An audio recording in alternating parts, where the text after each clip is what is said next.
Good evening, everyone. We will officially call this Manvel City Council workshop to order here at 5 p.m. We have 5 of 7 members present. I know Councilwoman Sarmiento reached out. She is on her way here, and I'm sure Councilwoman Roby Robinson will be here shortly as well.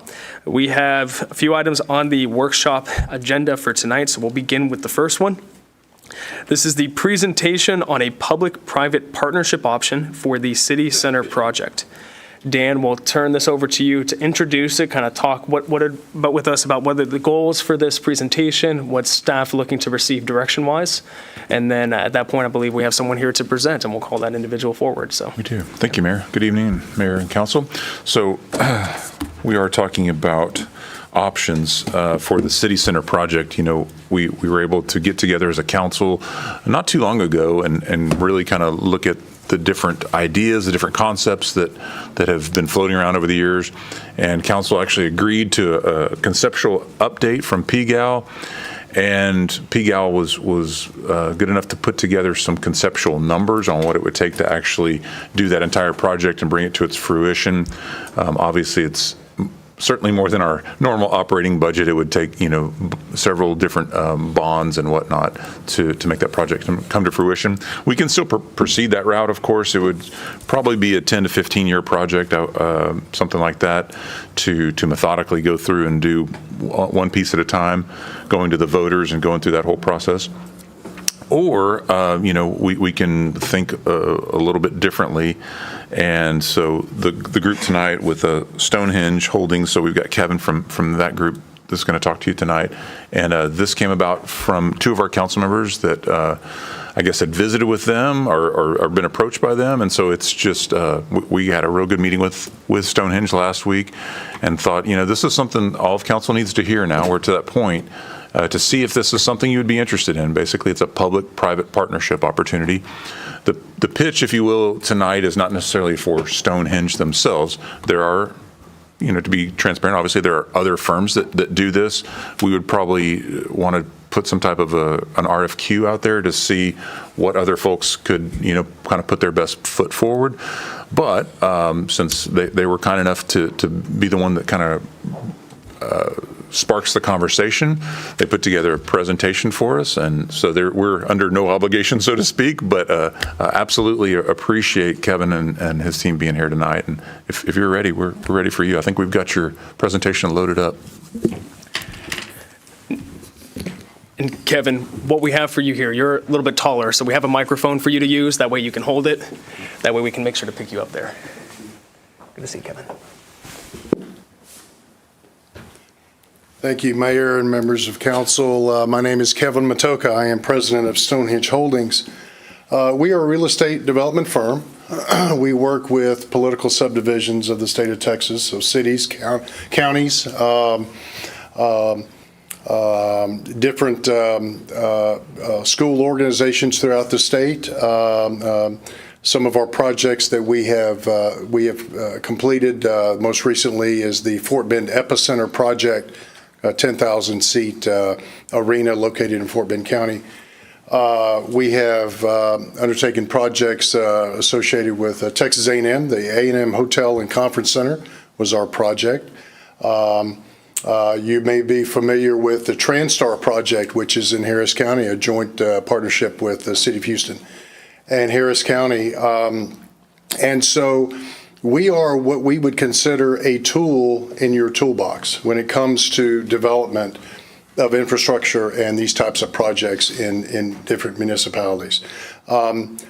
Traditionally, a city looking, for example, like the city project here, would look to go kind of the standard procurement route. We all understand what that is. That is to go out to the market, go through an RFP or RFQ process to select your consultants, whether that's architects, engineers, what have you.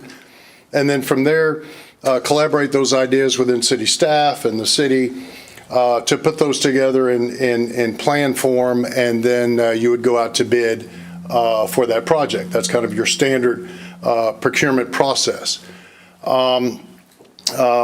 with that, you could do traditional financing, whether it maybe be a certificate of obligation, maybe it's different bond scenarios, maybe it's referendums going to the voters. There's a million ways to do that, to finance those different projects.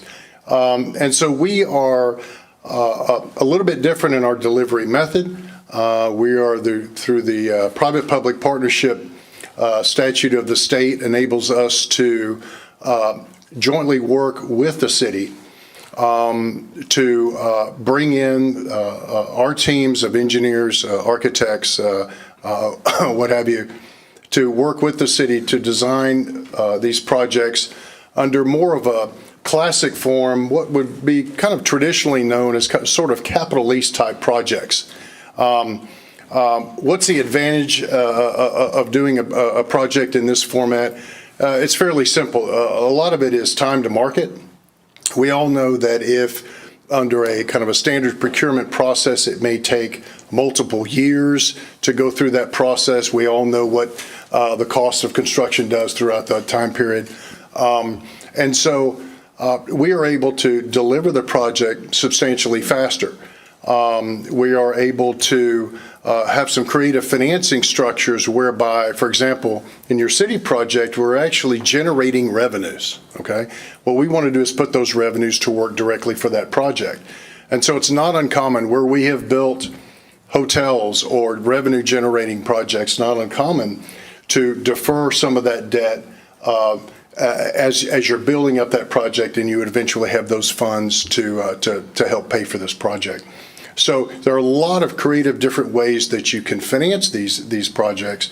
Not uncommon for a project like this to have a form of revenue bonds, which means you're going to pledge the revenues that would come from this facility to pay for the debt.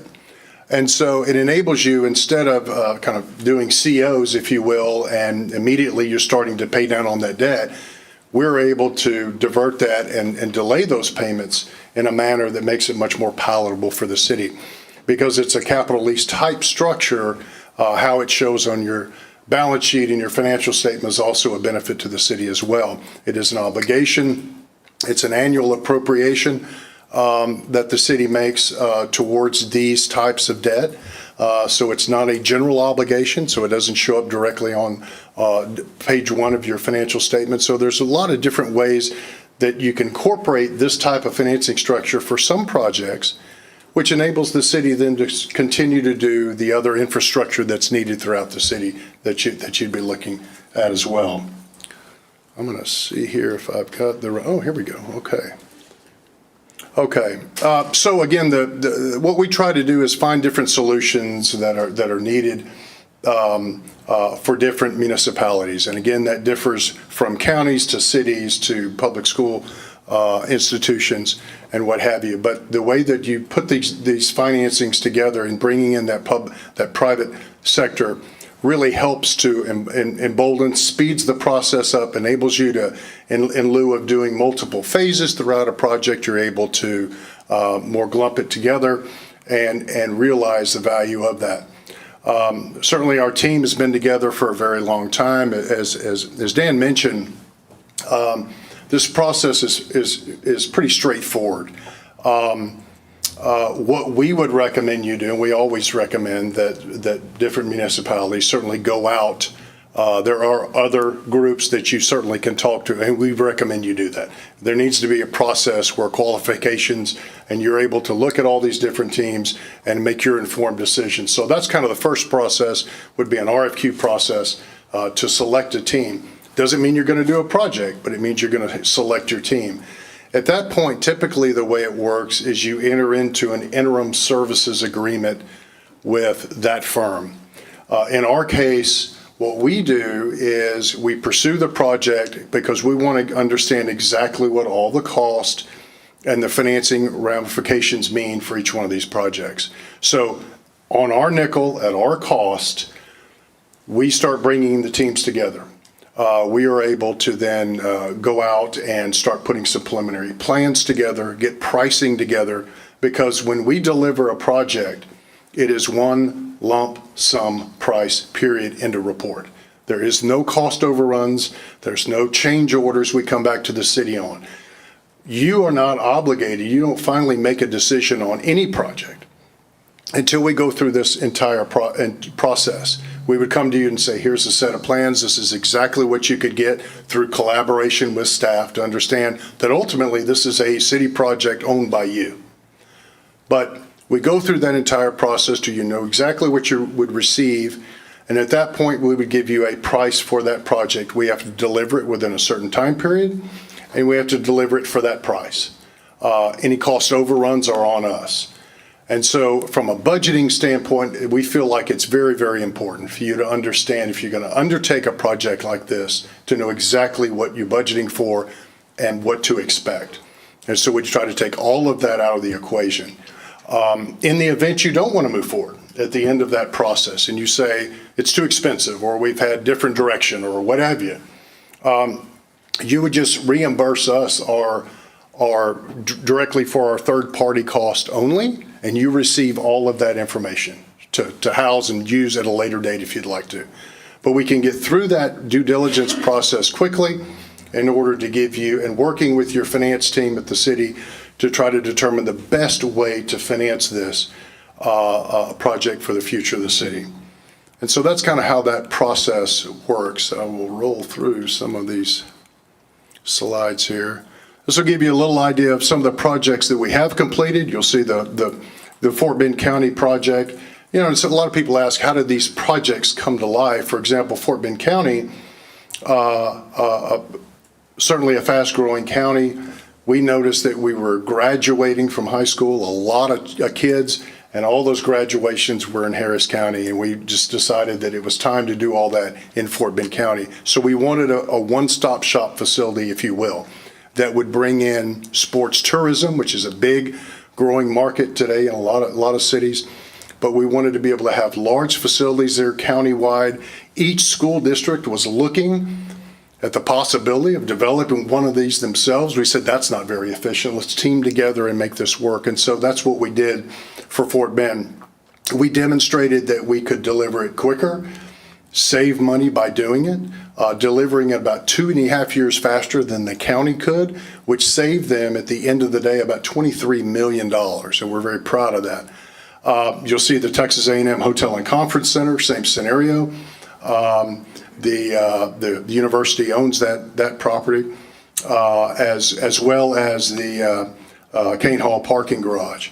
And so in the nutshell, that's what we do, is we bring those groups together. This is a very, I would say, complicated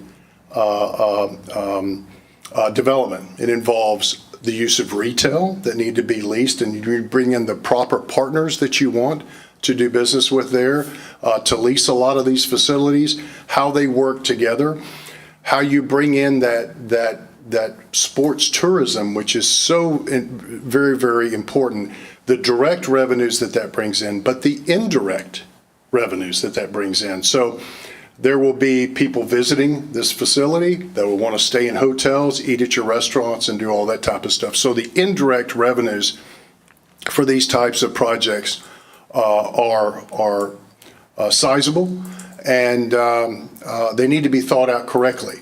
Your city staff does a fantastic job for you developing the infrastructure that it does very, very well. But when it comes to these type projects, they are specifically very, very interesting. They take a lot of experience to do, and that's what we bring to bear. So again, we would say we're a tool in your toolbox from a financing standpoint and a development standpoint. And so that kind of gives you a general overview of what a private-public partnership could do for the city. And I'm happy to answer any questions that you would have so far. Well, Kevin, thank you for being here tonight and for that presentation. We'll open it up. I'd like to first open it up to Councilman Keith Bonner or Councilwoman Crystal Sarmiento to see if you two would have anything that you'd like to ask first. I know you guys have had some discussions and have been working with staff on this, so either of the two of you. Councilman Bonner? Yeah, thank you, Kevin, for bringing this to us tonight. I myself have been looking at this now for about 6 months, just trying to digest it. So I know that the presentation for the people that are looking online and out in the audience that haven't ever heard anything like this before, it sounds like, there's millions of questions that are going to be generated. The first one that I think comes to mind is, what's this going to cost the taxpayers? And I want you to kind of explain that, because even though you say that the payments don't start till later and this is a kind of like a lease, and can you explain that just a little bit if we went with your program? Understood. And very good question. Understanding that there are certainly advantages of the city ultimately controlling and owning an asset like this.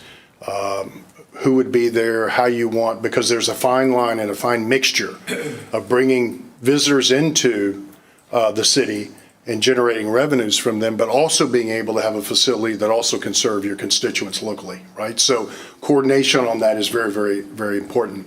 A lot of this is not, we don't, if you will, pull the trigger on some of this development until it is pre-leased. Okay, so you'd have quality groups that would come in and lease the different areas. You look at that cash revenue that would come in. We share all that with the city and walk through all those numbers with you.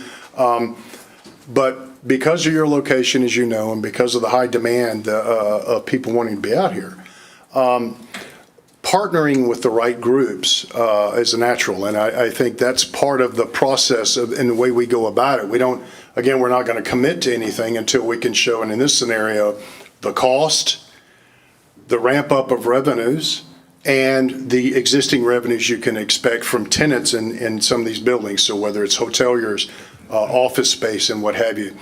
So you track that with your cost of financing and you perform all of that out, and then you make a logical business decision on if this is a good investment for the city or not. And so at that point, you'll see whether it cash flows or not, and you structure your financing around that to ensure that, again, unlike a CO or a bond that's right out there and you're going to be paying interest on all that, day one, this is a scenario where you would not have any payments during construction, not until it's turned over. You would, once those revenues start to come in, then you would slowly do your ramp up of financing to finance it to where it should cash flow. Again, that's part of that due diligence process. You've got to do a really thorough job in demonstrating all that to ensure that because ultimately the project does need to pay for itself. Some cities look at it and say maybe it's very, very close to cash flowing. However, maybe the direct impact maybe doesn't quite pay for it, maybe it does, but the indirect impact, which is enormous. And when you start looking at all those numbers, that's then for council to make that decision to say if it's a business decision to move forward or not. Okay, one other question, then I'll let Crystal ask some questions. In your history of doing these, which all your data shows you, the revenue intake versus where you plan it to be at, say, 3 years after opening versus some of your projects are 8, 9, 10 years down the line. Can you tell us where those revenue streams are now? As far as where they are compared to pro forma? Mm-hmm. Yes. There have been a multiple of them. So, for example, the hotel projects are performing as predicted. And again, you need part of that due diligence process is not us saying you need to do this project. It is third parties that do this internationally that understand, for example, the hotelier. They'll understand there are certain groups out there that lending institutions lean on to say, we need your expert opinion on. We have the ability to bring them in and to perform those studies. So it'll be third-party studies for each one of those components, whether it's the retail side of it, whether it's a hotel, whether you should sell or lease a restaurant pad. It goes on and on and on. But we have the ability to bring those groups in and negotiate with them in a little different manner than the city does in those types of scenarios. But we would have all third-party experts that would look at all that type of stuff. But yes, we're performing very, very well. I would say, for our revenue producing facilities, again, some of the projects we've done are fire stations and different things of that effect, which are not revenue generating.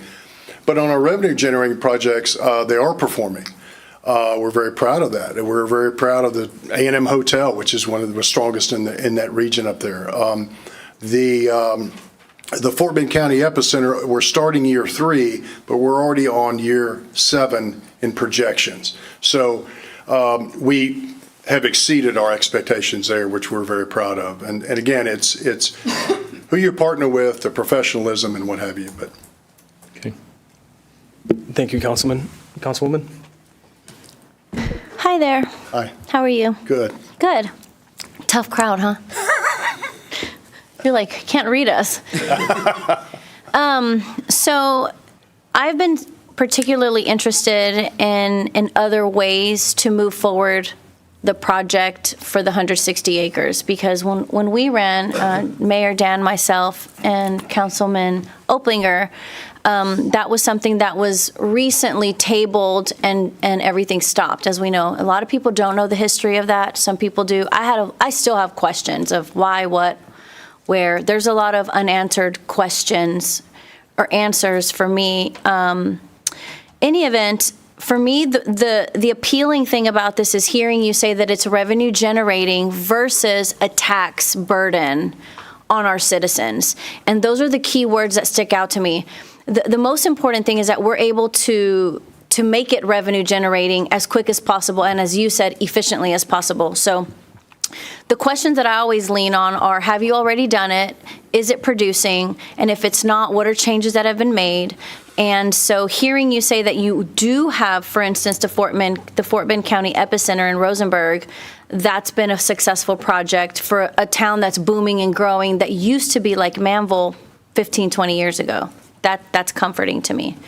I also remember when you and I spoke in the meeting that we had, is that you guys have the ability to reach people that would look at this and see this as favorable and put their dollars behind it in a different manner without having to go for a bond and get the voters to vote on debt. This is not technical debt, correct? Correct. Okay.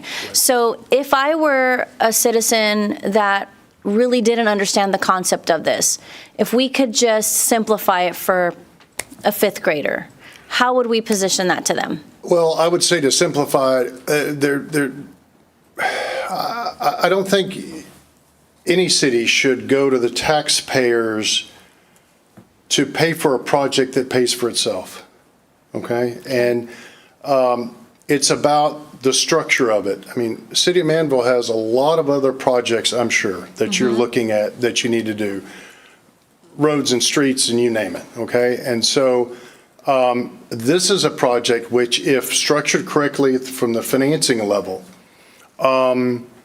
which is a private-public partnership scenario, then allow those revenues to produce down to the bottom line to pay that debt off. It just makes sense to do that in cities, especially that are growing like yours. And so, again, it's all in the structure. It's all in not leveraging yourself, but to be very prudent about where your dollars are spent and how it's structured. And so for the private sector to come to the city and say, here is our team, each one of them have experience doing exactly these types of urban projects. And here's their resume. We are the facilitators. We're the ones that bring all of those groups together. The city cannot go hand select groups. We're going to bring the best of the best. And so I can deal with a general contractor a lot differently than the city can. Okay. For instance, if a general contractor just up and left us hanging on a massive construction project, how would you handle that? What power would you have to help it? We have bonds and we have different levers that certainly we can work with them. Now, we don't just award projects to consultants day one. That's not how we operate. We like to utilize multiple groups as we start, and then that dwindles down to a group who understands exactly, who has the ability, who's proven they can do the work, who can hold with their budget, because ultimately, that number we give the city is our number. We have to meet that. Okay. And if there is cost overruns, it is on us. And so it's a different scenario. We will not be here asking for change orders or help us do this, or we didn't add this or whatever. It's all detailed in the lease agreement that we would have with the city. And so our cost of financing is very, very similar to what a city's can be. We structure it through a 501c3 organization that would actually own the project. And as long as the city appropriates on an annual basis the dollars to ensure that those funds are there, you take your revenues that come down, and that should be ample enough to pay that debt service.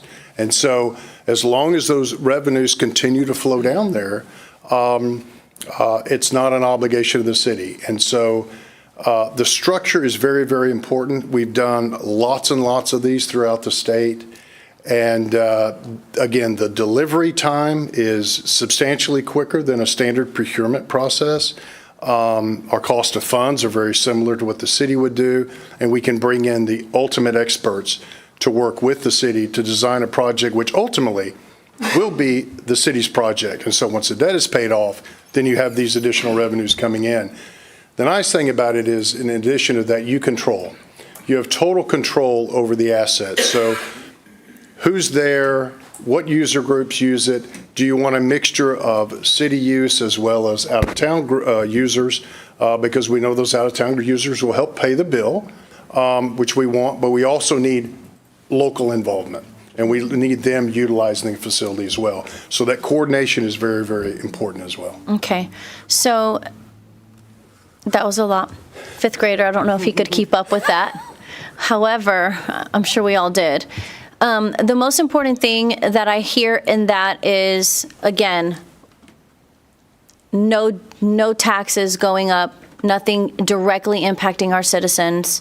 That would be a revenue generating project that would pay for itself, because we do have the leverage. We have the leverage of the location. We have the leverage of the land. We have leverage. We have value. And we see it on a day-to-day with developers that approach us that want to build in Manvel. They see the new build it, they will come. So I can get behind that.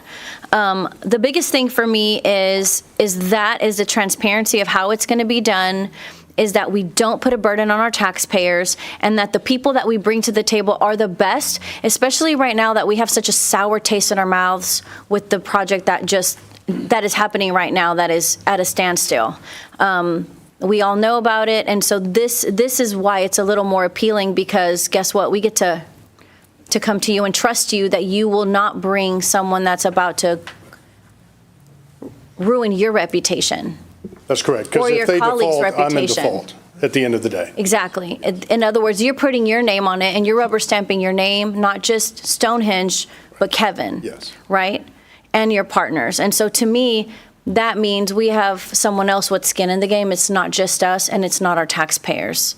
Another question that I think would bring a lot of clarity is, for those who are wondering, with the 160 acres, we've talked about the project and what it looks like, and council, we've had meetings, and we ultimately decided on what we want there.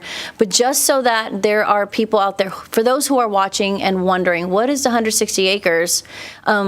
It's a project, right, for community multi-use. We're looking at possibly doing a amphitheater to provide concerts, kind of like Cynthia Mitchell, how do you say it?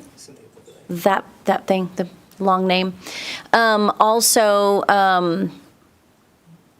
fields, wetlands, hotels. So it's supposed to be mixed use to drive people here to help offset the things that we don't have, but also offset taxes and a burden for the community. Am I wrong? That's Or correct. Sound right? That's correct. Okay. That's correct. And all of those are revenue-generating sources that pull together to pay for the ultimate project. Right. Okay. So I'm going to ask you a tough question. I know everything doesn't always go as planned. In business, we can bet that something may not go right. Can you share with us one of these projects that things maybe started to take a south turn, and you guys came together and it resolved. Give us that scenario that was, I would say the closest I could think of one would be the A&M Hotel and Conference Center. okay. It opened gangbusters, and occupancy was really high at the beginning, and then something called COVID hit, which was no one saw coming. And so there was a refinance of some of the debt. We were able to work with the system to kind of jump right over that, and now that debt has been paid off, and it's performing very, very well. So Perfect. that's a really great the only scenario. That's I nice could to come know up with. because a lot of businesses that did open didn't survive COVID because they didn't have the right structures in place, and so that's also. And I say we stand behind our project long and after we hand the keys over to you. We stay with it, and we are as anxious to ensure that it performs as it should. And that's a broad statement to say it performs as it should, because, each council may see it differently. You may want to drive those other additional services, other hotel revenues and hot tax and sales tax and all that kind of good stuff, which is great for the city. That revenue comes in on this side. But at the end of the day, we're looking for a project that can self-sustain itself and pay its debt, not just its debt, but you need to put some reserves away for future remodels, and we all know all those types of things. So it's, again, the structure is very, very important for these projects. Wonderful. One last point. I remember you mentioning earlier about efficiency and being able to get things done faster. Typically, when the city goes out for a bond, that process can take years. As you can see now, we're not even there yet. We haven't broken ground. If council would decide to move forward with something like this, whether it's with yourself or another person, if you got this project, can you lay out for us what that timeline would look like? Sure. The timeline on something like this is substantial. I mean, I would say I would do this project in phases. Okay. I think it's just more prudent to do it that way. I would say your first phase could be completed in 32 to 36 months. You've got, again, a great staff here that does great work for the city, but they have to follow state law and state procurement processes. So for you to go through that process could take you 10 years. Look at the cost of construction over 10 years versus almost 3 years. So when you look at it from that standpoint, there's substantial cost savings by doing it that way. Okay. So being able to get it done efficiently, quickly, and done right would save us money also because as time goes on, construction costs go up, as we've seen in the last 5 years with COVID. Yes. Okay, so what you're saying is that if we were to decide to move forward with this, within 36 months, we would have something ready to use? I would think in 36 months, Phase you one. would have phase one, depending on what that phase is, but yes, it Okay. would be enough to sustain itself. Each phase has to sustain itself, so you need enough revenues coming in, and how your financing and all that is structured. But yes, it would be a mixture of certainly fields. Where you would begin your wetlands project, because that is permitting through a federal agency, that does take some time. I could see that more of a partial phase two, but starting the process in phase one. There'd be a mixture of retail there. And then phase two would be additional retail, the wetlands portion of the project, which is also revenue generating. We believe it to be, and followed by then a multi-purpose facility. We think this where you're located, the demand that is here would certainly justify that. And that retail consists of certainly retail as we know it, but we would envision bringing in alliance partners, so a hospital group or something to that effect, who wants to do training and sports-related injury, that type of stuff, adjacent to the site. Certainly a hotel Hotel generates revenues indirectly through hot tax, sales tax, and a whole host of things. There are certain programs now the state is offering, which are just wonderful. It enables for 10 years, the city can all the hot tax that you pay into the state, you can be rebated back to the city. That can all go towards debt. And so by understanding those projects and, again, putting that structure together correctly, enabling each phase to pay for itself, if you keep kicking along like you're doing and growing at the tick that you're doing, I would think all three phases of this project could be completed in a 5-year span. Wonderful. Thank you, Kevin. Sure. Well, Kevin, this has been a great presentation so far. I have 3 questions for you and then just a general comment. Trying to keep these a little higher level. I want to make sure we give the rest of council an opportunity to ask questions here too. But how do you determine whether a project is best suited for the P3 approach compared to the traditional procurement approach? Well, it's a great question. Typically, revenue generating projects are one factor that we would say we have the ability the private sector can streamline those revenues towards debt faster and better. Depending on the project. If you want to build a road, you want to build different projects that are typically city developed, your staff knows how to do that and they do a great job. These are specialty projects. So, when a city says we'd like to do a hotel convention center, that's typically something staff is not familiar with doing and they need to bring in different experts to do that. And so it just depends on the project and depends if it's revenue generating or how it's going to blend into your whole financial equation. Appreciate that. Now, how do you ensure that there is meaningful community engagement throughout the process? Well, I think you need that. Number one is through your RFQ process to select your group that you want to guide you. The second process is throughout that is getting input not only in cost, but design. And I think it's important because, again, at the end of the day, this will be a City of Manvel owned project and it's yours.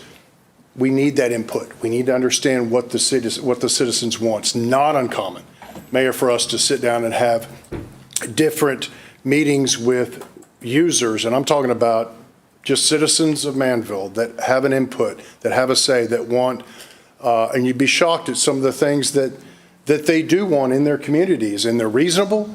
They make sense. They could be revenue generating as well. So that's part of the process that we like to do because the more consensus we can build, the better. I think that's going to be key in this process. Whenever this last potentially was going to move forward, that is a key component that was missing. So hearing you say that is important.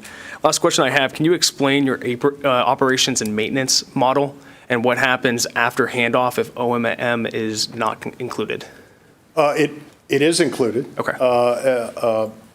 In the overall budget that you would see. So at the end of the day, envision a detailed set of plans that your staff and everyone, the more the merrier, have had a chance to go through and mark it up to understand exactly what you're getting. Then there is a guaranteed price that's there. And at that point, when all of that comes to the table at council, that's when you make your decision, do you want to move forward or not? In there is that budget. There'll be the performers, and those performers are usually doubled, meaning we'll have one group that'll go out and do a hotel study, if that's part of the process, that will guide you along to say, is this something do you want to sell the land? Do you want to lease the land? Does the city want to own the hotel? Do they want to just have another third party manage it?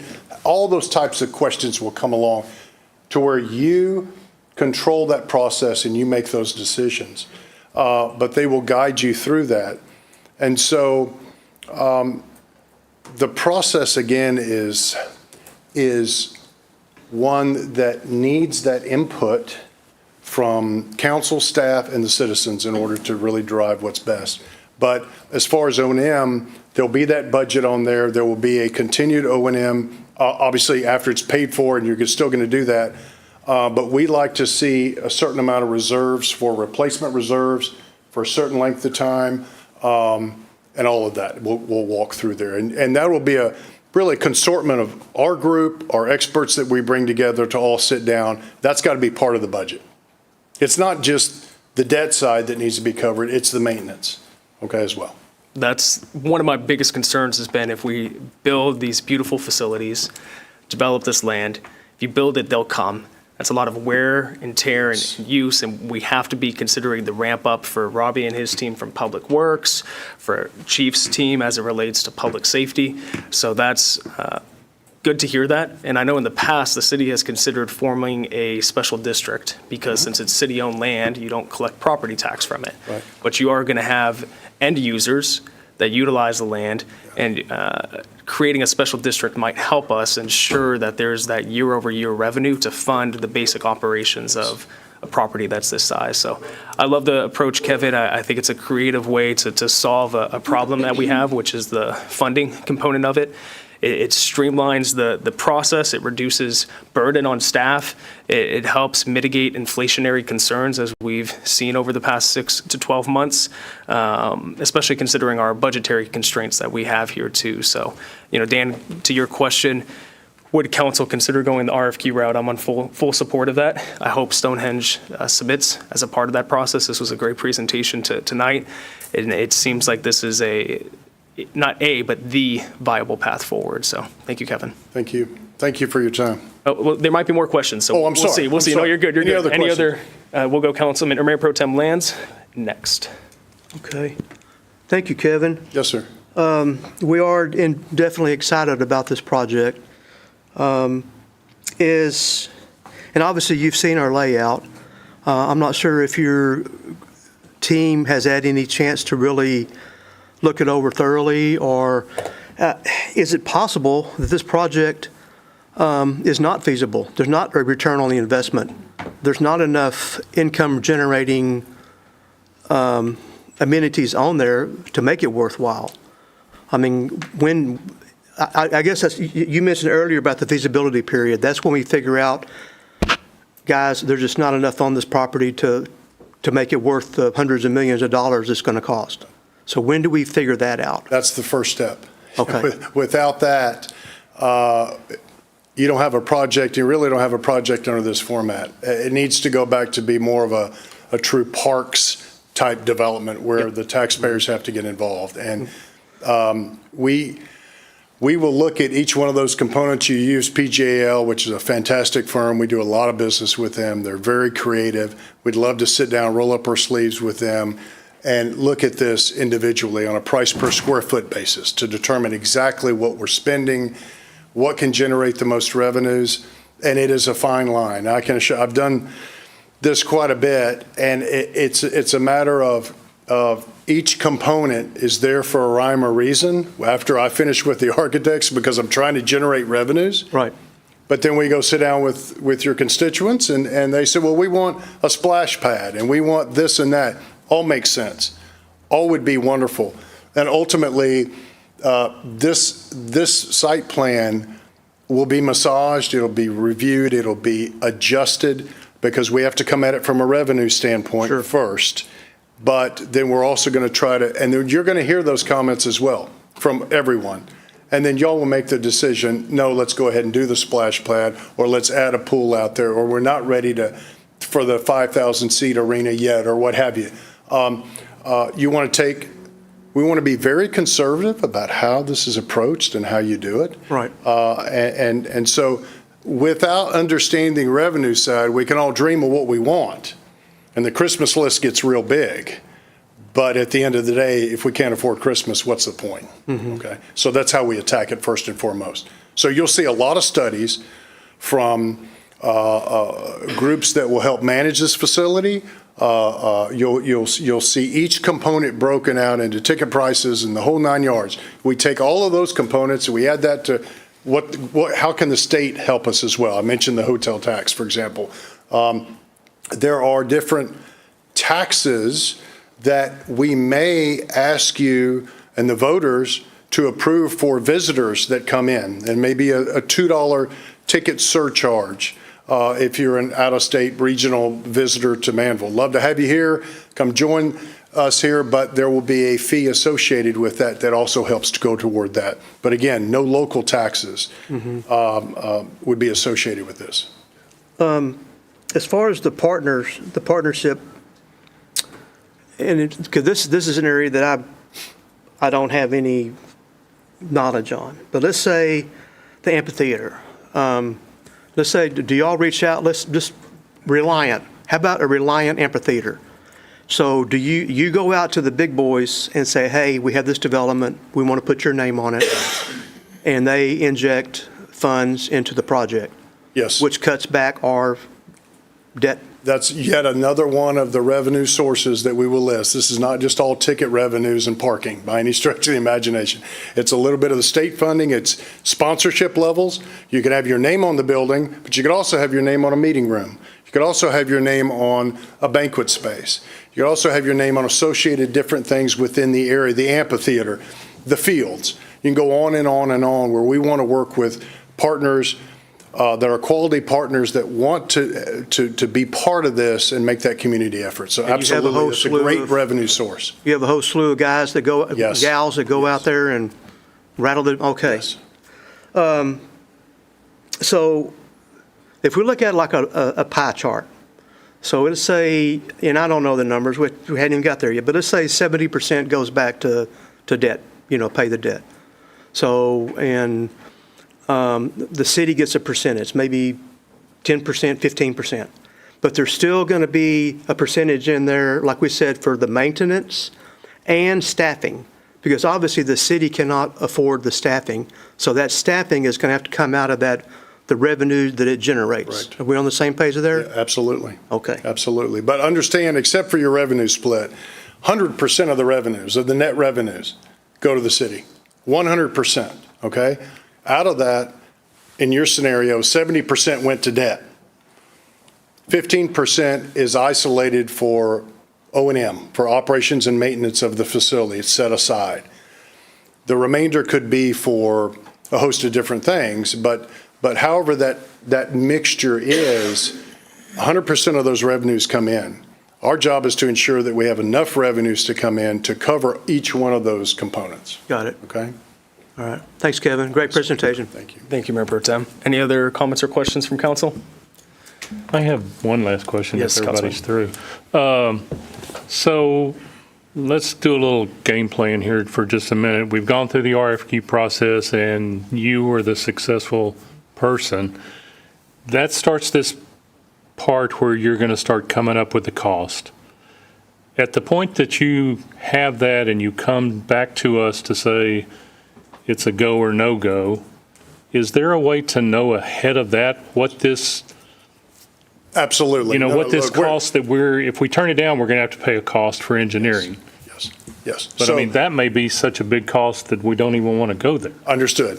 No. We're working with you on a weekly basis, working through staff to understand exactly where we are. This is not a open checkbook by any stretch of the imagination. We'll cap our fees at X dollars, and you'll understand exactly, at least in our situation, the way we do it is you understand exactly where those costs are, and there's invoices to back it up. Again, we don't charge any fees. It's only third party. So when we bring in a HVS to do which is an internationally known lenders, Chase Bank and these groups go to these type companies to say, do me a feasibility study on this hotel. I want to know what your RevPAR is. I want to know what your net revenues are going to be.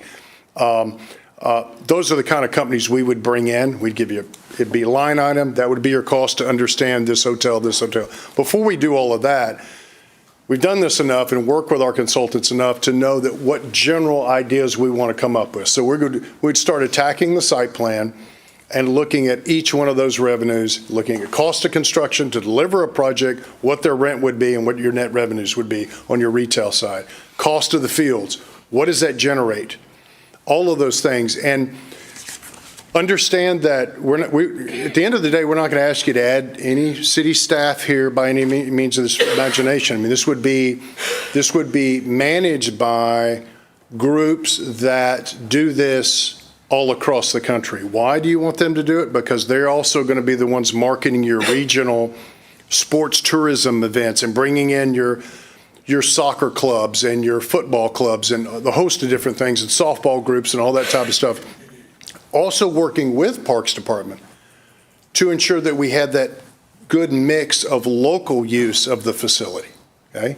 And so we'll blend all of that. We'll continue to play with that site plan, and you'll see each one of those revenues, the net revenues that come from that. That's the first thing we need to do to really dive into this, to know that we have a project that makes sense. We're not going to go away and then all of a sudden 6 months later come to you and say, here it is. Do you want to do it or not? That's not the way, not by any means. We're working with staff to also get direction, get input, and then giving you updates as we're going along, so you understand exactly where we are. There's no sense in performing a lot of these studies or doing a lot of this stuff if the project's not going to make sense from that standpoint. But our initial review, I think you're on the right path. You got PGAL does a great job. I think there is a lot of synergy here, talking with our consultants. For example, we use Sports Facility Corporations out of Florida. They manage the Fort Bend Epicenter, but they also manage different facilities regionally.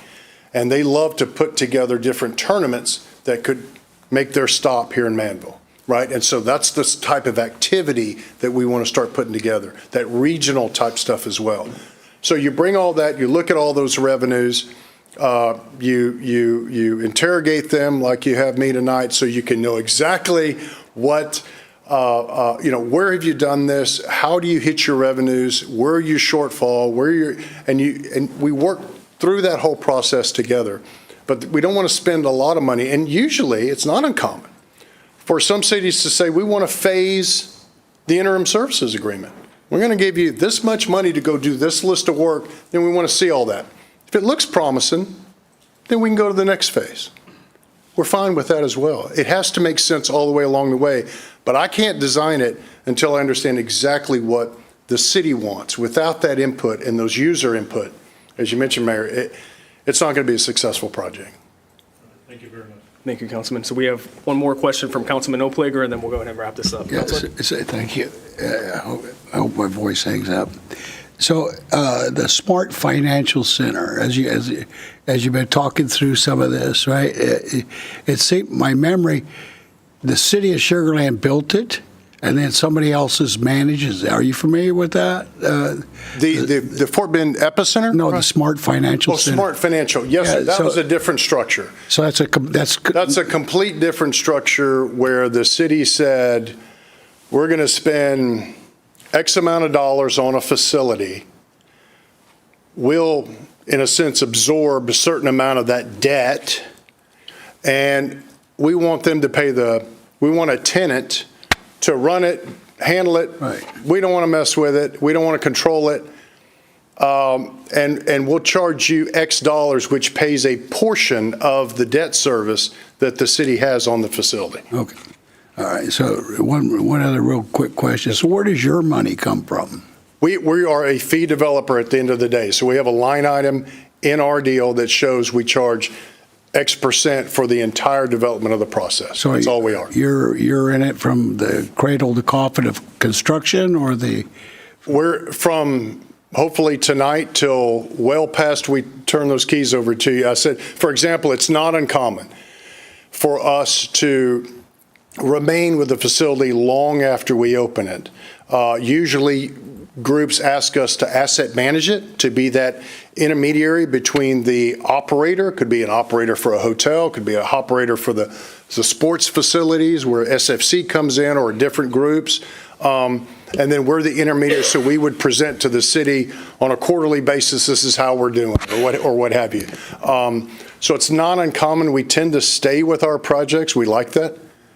Especially when you're dealing with issues as warranty and things of that effect. It's nice knowing you can pick up and call one person and say, take care of that warranty issue on that, right, for a certain length of time. So we're always happy to do that. Thank you, Councilman. Kevin, thank you for this great presentation tonight, for being here. Council, I believe our city manager was looking for, kind of thumbs up, thumbs down. If you guys are open to seeing an item on a agenda for an RFQ to go forward, are you guys open to that? I think we got thumbs up, head nods. Councilwoman? Yes. All right. You got what you need there, Dan? Perfect. Thank you so much, Kevin. Thank y'all. Thumbs up. Council, it is 5:54 p.m. We do have the discussion on fiscal year 25-26 budget. Dan, you think you can fit that in 5 minutes? No, sir. No. trick question there. We do have a regular agenda item later, so council, what we'll do is we will just take a quick recess. Let's take a 5-minute recess and then reconvene at 6 p.m. for our regular session. How does that sound? All right. Thank you, everyone.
Everyone, we will officially call this city council meeting to order here at 6:04 p.m.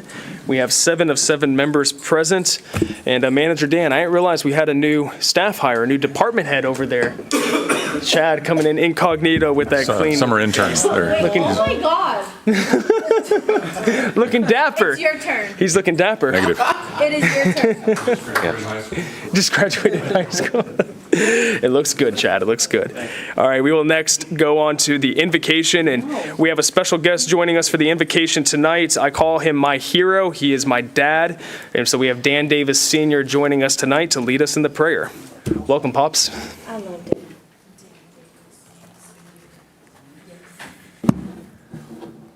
Good evening, Mr. Mayor, City Council, City staff, and Chief.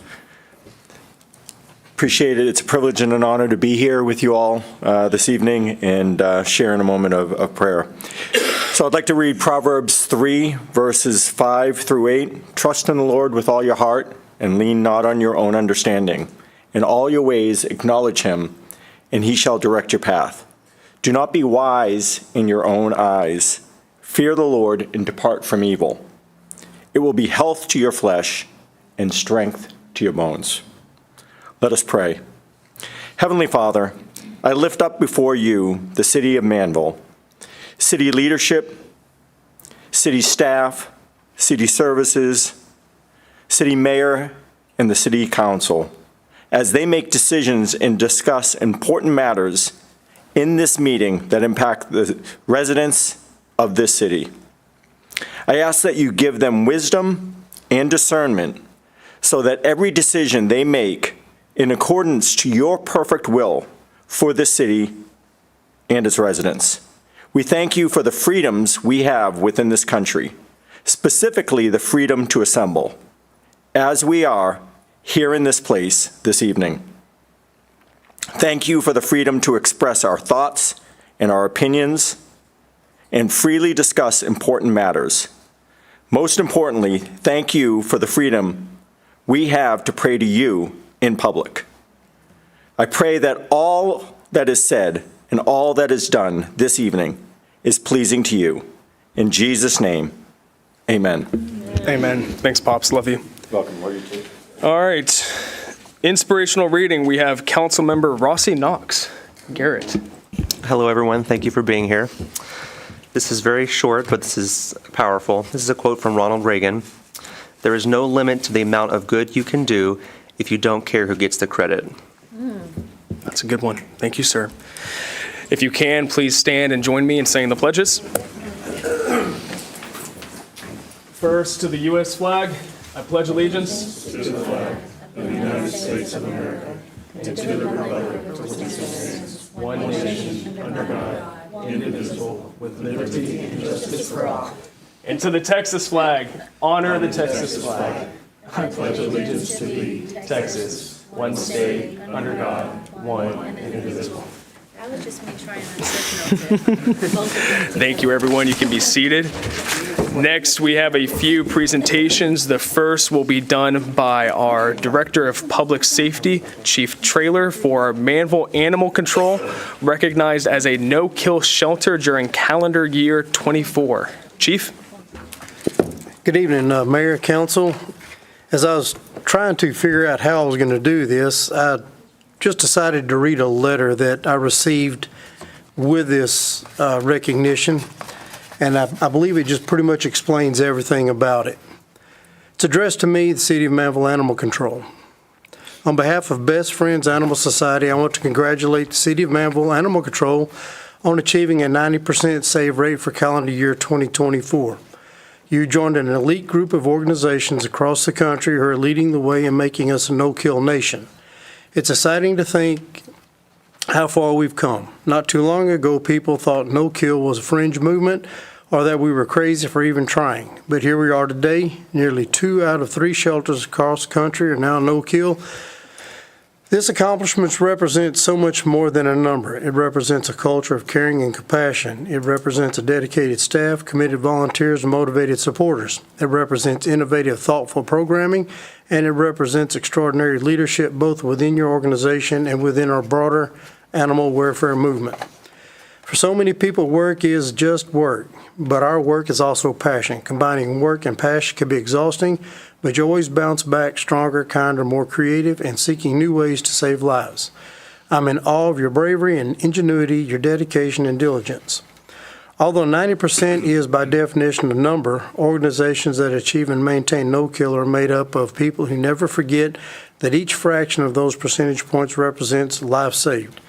These numbers represent cherished family members who are not only alive, but your dedication and hard work. Bottom line, every day you and your team create more and more opportunities for people and animals to experience love. Please accept this certificate as a representation of your dedication, leadership, and the incredible milestone you have reached on behalf of the animals we all love. Deepest respect, Julie Castle, Chief Executive Officer of Best Friends Animal Society. And with that, we got this neat little plaque that we can post up on our animal shelter with I guess that's a glass sticker we can put up there in front of the police department. So just wanted to let everybody know that we received that, and we will continue on with that through the next years and future years. Thank you, Chief. Appreciate that. And to Officers Bernard and Sherman, we say thank you. Anything that's worth doing is never easy. And over the past 2 years, as we've had highs, we have also had an equal amount of lows. But the important thing is that you guys, the two of you, working with our police department, city leadership, city council, continue to just put one foot in front of the other, and we appreciate all that you do. Next, we have a proclamation for August 2025, National Emergency Management Awareness Month. What I will do is I will read out this proclamation, go around to the front, and Jamie will have you come forward. We'll take a photo with this.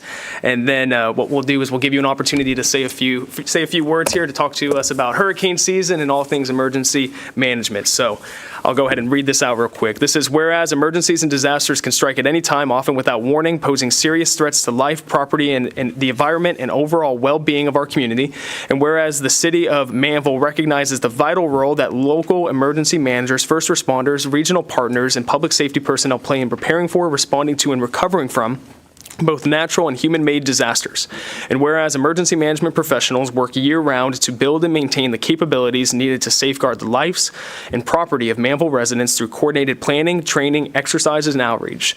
Whereas these efforts align with the mission areas of prevention, protection, mitigation, response, and recovery as outlined in the National Preparedness Goal. And whereas emergency managers serve the city of Manvel with dedication, professionalism, and compassion, and often behind the scenes, responding to emergencies, supporting disaster recovery, and helping our community become more resilient with every challenge faced. And whereas the city of Manvel stands along our state and national partners in recognizing and honoring the tireless work of emergency managers during the first ever National Emergency Management Awareness Month observed in August, and complementing National Preparedness Month in September. Now, therefore, I, Dan Davis, by the virtue of the authority vested in me as mayor of the city of Manvel, Texas, do hereby proclaim August 2025 as National Emergency Management Awareness Month in the city of Manvel, Texas, and encourage all residents to learn more about preparedness and take simple steps towards making themselves, their families, and our city more resilient in the face of any hazard. So for those that do not know, Miss Jamie, she came on board just a few months ago, and you have really taken the bull by the horns. And you've stepped in, you've evaluated our policies, procedures, started to do trainings. And we are forever grateful to have you as a part of the team. We appreciate the work that you have put in. And I know, speaking from my position as mayor, and I'm sure I can speak for all of council and the community, that we feel a sense of peace knowing that when times get tough and there will be a natural disaster in the future, that you'll be there to help us through it. So I want to give you an opportunity to say a few words, and then council will all go around front. Chief, would love to have you join us and take a photo with Miss Jamie here. Okay. I just want to say that it has been a true privilege to serve Manvel's community in this role. Since starting here, I've been inspired by the spirit of collaboration and the care that defines our city. As we mark a National Emergency Management Awareness Month, I challenge each of us to take preparedness seriously, not just as individuals, but as a united community. Emergency management is about readiness, resiliency, and relationships. Together, we strengthen our community's ability to face the unexpected and recover stronger than before. Thank you to the mayor and council for recognizing this important work, and everyone in Manvel doing their part to build a safer, more prepared future.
All right, thank you, everyone, and thank you, Jamie, for all that you do. Next, we have staff presentation. We have a Development Services staff update from our Director of Development Services, Jose. Jose, what do you have for us tonight? Good evening, Mayor and Council. This is a regular update that we provide every month. So this time we are covering June 18th through July 24th. And as you can see in the little update that we've included, we've had quite a few pre-development meetings. Some are retail shopping centers. We have some large acreage that are being proposed for mixed-use development. There are some improvements happening in the Meridiana. Redeemer Church was here that met with us to discuss their new building addition. And we also have additional large acreage tract, which is being proposed for residential subdivision development.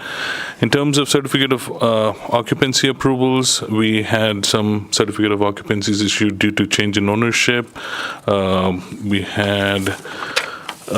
We included two commercial constructions as an update. One is the McDonald's at the entrance of Meridiana, and then the other one, we haven't issued approvals on this, but it's something that came in.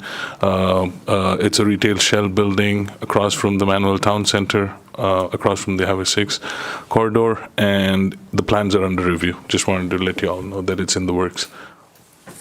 Great, thank you, Jose. Any comment? Just one last thing, though. So next PD&Z meeting, we will have a workshop from our consultant who's doing the comprehensive master plan and major thoroughfare plan to discuss the next aspects of the comprehensive plan. And they'll also be presenting a draft version of the major thoroughfare plan that they have right now. Perfect. Thank you, Jose. Any comments or questions from council? We'll go Councilman Warner. Next Monday? It's next meeting, which is coming Monday. Any other comments or questions? Jose, two quick questions and a comment. I noticed here that there's a potential residential development coming next to Tiny Toons. Do we know what the lot size is that's going to be adjacent to it? Well, it was very preliminary. It was like a brainstorming kind of a meeting. They didn't have very clear plans, so we don't know what exactly. They were looking at expanding the Tiny Toons, and with whatever acreage remaining, they were planning to subdivide into lots, and they were here to meet with us to get an understanding of what's possible, what would be feasible based on the standards. So we don't have a definite idea on what exactly they're planning to do. They were at a very preliminary stage. Okay. And when should we have the draft of the comprehensive plan and the master thoroughfare plan before council? I believe this is the second time going in front of PD&Z.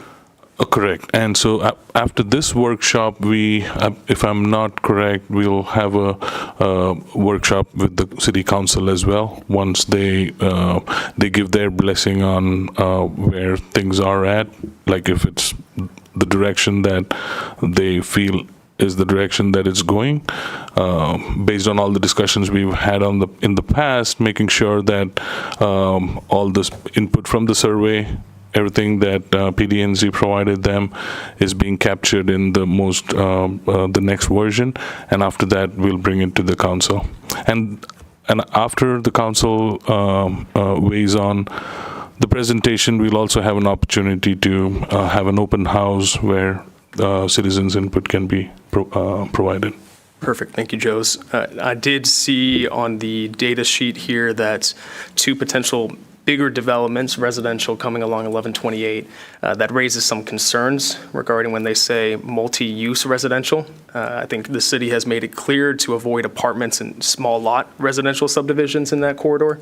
And to echo the comments from some of the PD&Z members, 1128 is not equipped to handle the traffic increases, and the community has expressed continually a desire to preserve the rural nature. So going to be watching those very closely, and if you can make sure to keep us up to date on those ones, those are of particular interest. Absolutely, and we've communicated that message to the developer group, and the meeting was to they've been working on this project for a while. There were some challenges that they were trying to solve, so they were here to give us an update that a majority of it has been addressed.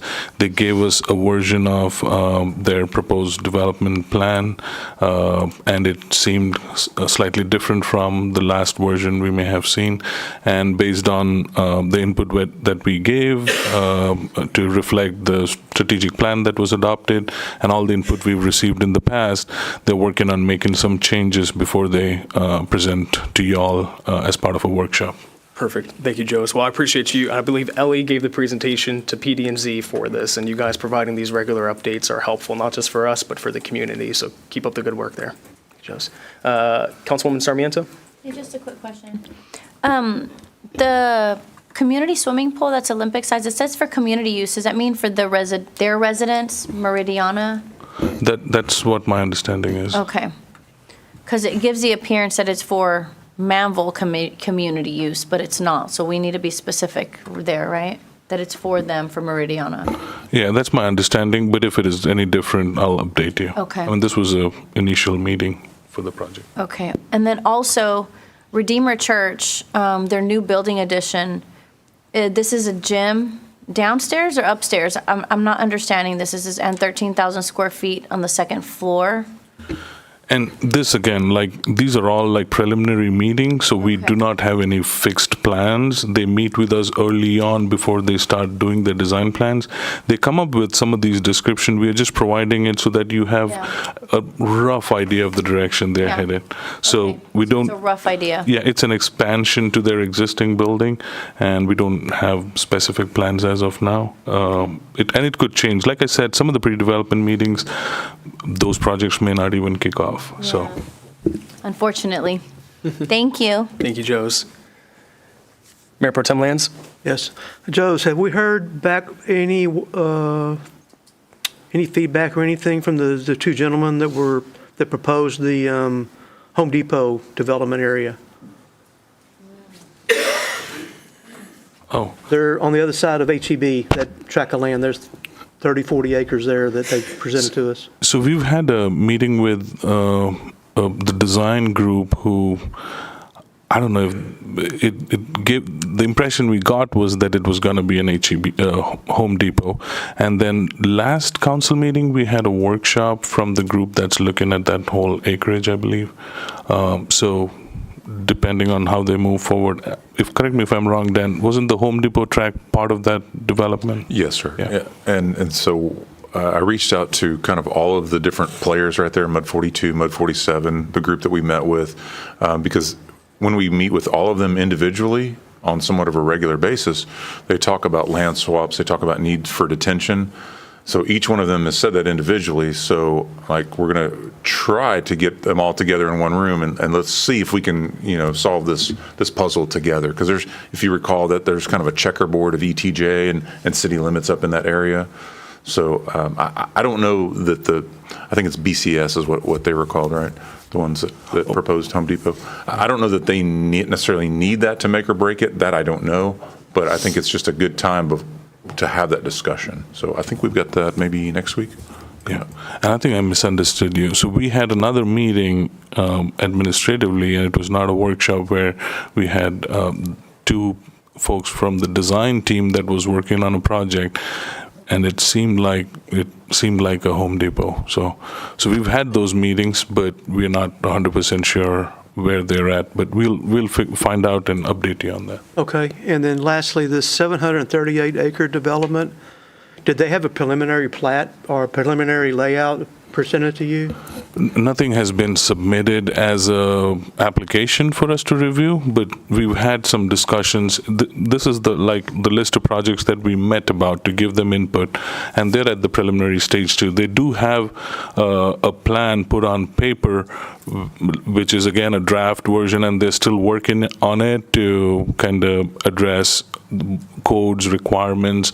We also updated them about the strategic plan, so some of the input that we just heard from the mayor was provided to them, and they're going to go back to the drawing board and come back. And I think the next step that they would have is maybe have a meeting with us, or maybe come up and provide a workshop for you all to take a look at what they're planning. All right, thanks, Joseph. Thank you, Mayor Pro Tem. Appreciate you answering all those questions, Joes. We'll now move on to the public hearing. It says canceled, so Tammy, Bobby, to confirm, we do not need to read this off. All right, thank you. Next, for public comments, Tammy, do we have any public comment cards submitted? No? All right, moving on through here now, y'all. Next, we have our city manager update. Manager Dan, what do you have for us? Thank you, Mayor. Most of our efforts have been towards the agenda itself. There's a lot of, obviously, fun-filled stuff in there with getting the budget to y'all last Friday. But I did want to bring your attention to, I guess, three things. So Friday, as you know, we did have the ribbon cutting for the Keith Traylor Criminal Justice Center. Did I get that right? And it was just, I mean, I know the mayor sent out a kudos today, and I just want to echo that. I mean, just the entire staff, just the entire team, it was just so well done. It was just really, really, really nice. It was a great day for it, a little cloud cover, so we were able to do what we needed to do outside, and then, of course, inside, too. And a lot of our citizens were there, too, a lot of former council members and mayor. And so anyway, just really, really great event. So thank you again, IT, Public Works, Tammy, obviously Michelle's, whatever Michelle did to make it awesome. It was just really, really good. So, and then Saturday, is this right? It was the 1-year anniversary for Manvel Market, so that was pretty awesome.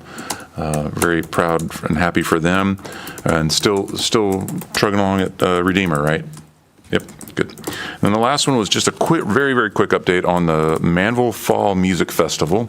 So just a reminder, that'll be October 18th from 11 a.m. to 5 p.m. at Croy Park. So one of the first steps was to get together with our consultant and pick the genres.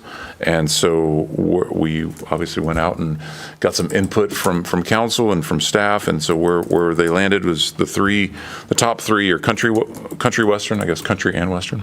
Council's one, classic rock, and R&B. So we don't know how that's going to play out as far as those 6 hours. But that was step number one. Step number two is the logo itself, and I don't know if y'all got to see some of those that came out. Haven't seen the final one yet, but they gave us several ideas, and then I think our team of Lisette and Alyssa probably did their magic, and so they're getting very, very close to that final logo. And so the next step is a public hearing. Keep in mind, this is not a city permit. This is a county permit. So on August 13th, there's a public hearing down at Judge Sebesta's office. So hope all goes well for that. That's the next event. So Lisette and obviously Cray from your neighborhood farmers market will be going down there to answer any questions that they may have. But anyway, we're proceeding, moving forward. You know what time that is? It's at 10 a.m. that morning. Mm-hmm. Dan, if we could just have some information about the location being sent out about that would be great. And then council, if you plan to attend that, just to make sure we don't have a quorum there, just notify Dan and Tammy. But I do think if we can have council representation, that would be great. Agreed. Awesome. And Dan, Councilwoman Sarmiento said if we can just have boys to men come, then we're good and we're covered. I did say that. Yeah. Boys or men? Boys or men. Boys to men for R&B. I love that. My husband's cringing right now. Great updates. For good reason. I'm with you, Byron. We're very, very excited about that. Thank you to everyone's work on it. One last thing on that, Mayor. Bobby's suggestion of, what is it, Swedish 80s metal did not make the final cut. Apologies for that. Bobby and the other person in Manvel that listens to Swedish 80s metal. Maybe next year, Bobby. Maybe next year. All right. We'll move on to the consent agenda here. Any comments or questions, council, about the consent agenda? Hearing none, do I have a motion for the consent agenda? I'll make a motion. We have a motion to approve from Councilman Bonner, Second. a second from Councilwoman Sarmiento. All those in favor? All those opposed? Motion passes unanimously 7-0. We now have no items removed from the consent agenda, so we will head into the executive session. I will read this out, and then we will head back. Dan, please invite whoever is needed to join us in executive session. This reads, City Council will convene into executive session pursuant to Texas Government Code Section 551.071, consultation with attorney to discuss the following legal issues regarding the construction of the Manvel Public Works facility. And we will head into executive session at 6:29 p.m.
Convene from executive session here at 6:51 p.m.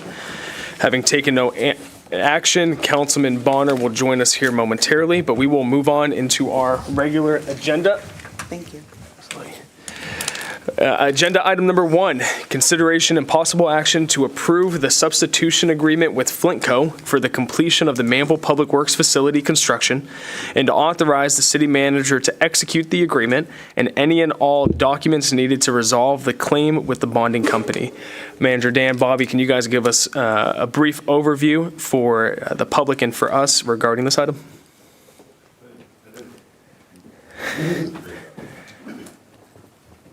Okay, well, subject to the default of the contractor on the Public Works building, it invoked the performance bond, which is required by law just for this particular circumstance. And after dealing with the bonding company, we have a replacement contractor lined up, which they've already given us a check for. And this will be Flintco, the company that just finished the police building. So this appears to be a good result for us, and we're happy to move forward. There's a few minor details still left for the agreement, so if I could, we'd ask for your approval, subject to final approval by the city attorney as to form. Awesome. Thank you, Bobby. Any comments and/or questions from council? All right, council, I'll make a motion to approve the substitution agreement with Flintco, subject to final approval from our city attorney. Do I have a second? Second. We have a second from Mayor Pro Tem Lands. All those in favor? All those opposed? Motion passes unanimously, 7-0. Want to express our appreciation to Sean Christensen, Bobby, Dan, Robbie, the entire team. We're excited to see this project move forward with the ribbon cutting of our police station, knowing what the Public Works building will mean to the entire team. It shows our continued investment in Public Works and to each and every one of the employees. So we're excited for you guys and excited to see it move forward. So appreciate that. Agenda item number 2, this is consideration and possible action to approve the Meridiana GDP Amendment number 24. Joe's. Mayor and Council, this is a request for a GDP amendment to the Meridiana's GDP. This is a follow-up to the recent rezoning that was considered and approved by Council to add additional acreage to Meridiana. This went to the Planning, Development, and Zoning Commission, and they are forwarding a favorable recommendation with a vote of 4-2. Great, thank you, Joe's. Any comments or questions from Council? And I would also want to highlight that there's a condition for approval that the annexation into the MUD is taken care of. Okay. Any comments? Councilman, Mayor Pro Tem Lands furrowed his eyebrows there. Could you explain what that condition is, Joe's? So the acreage was the former Sundance Ranch. That acreage is being added to Meridiana's overall development, and it was a rezoning that was approved. But the whole process to add that acreage into the MUD that serves Meridiana is not complete yet, from my understanding. They've petitioned, and it's in the process. So staff is recommending, and PD&Z is also forwarding the same recommendation of approval. However, we have included a condition that that annexation happens because the utility for that acreage is dependent on the MUD. And it's somewhat of a chicken and egg situation, but we've recommended approval of the GDP with the condition that the annexation into the MUD is completed. So that means we're not going to get So, tax benefit off that. so Joe's, as a clarification, annexation into the MUD is not annexation into the TERS, correct? Correct. The TERS is separate from the MUD. Correct. Okay. Does that answer your question, Mayor Pro Tem? Yes, thank you. Okay. Councilman Bonner? At what time will they address that issue, or will they? The MUD? No, the TERS. The TERS, we haven't had a discussion on that.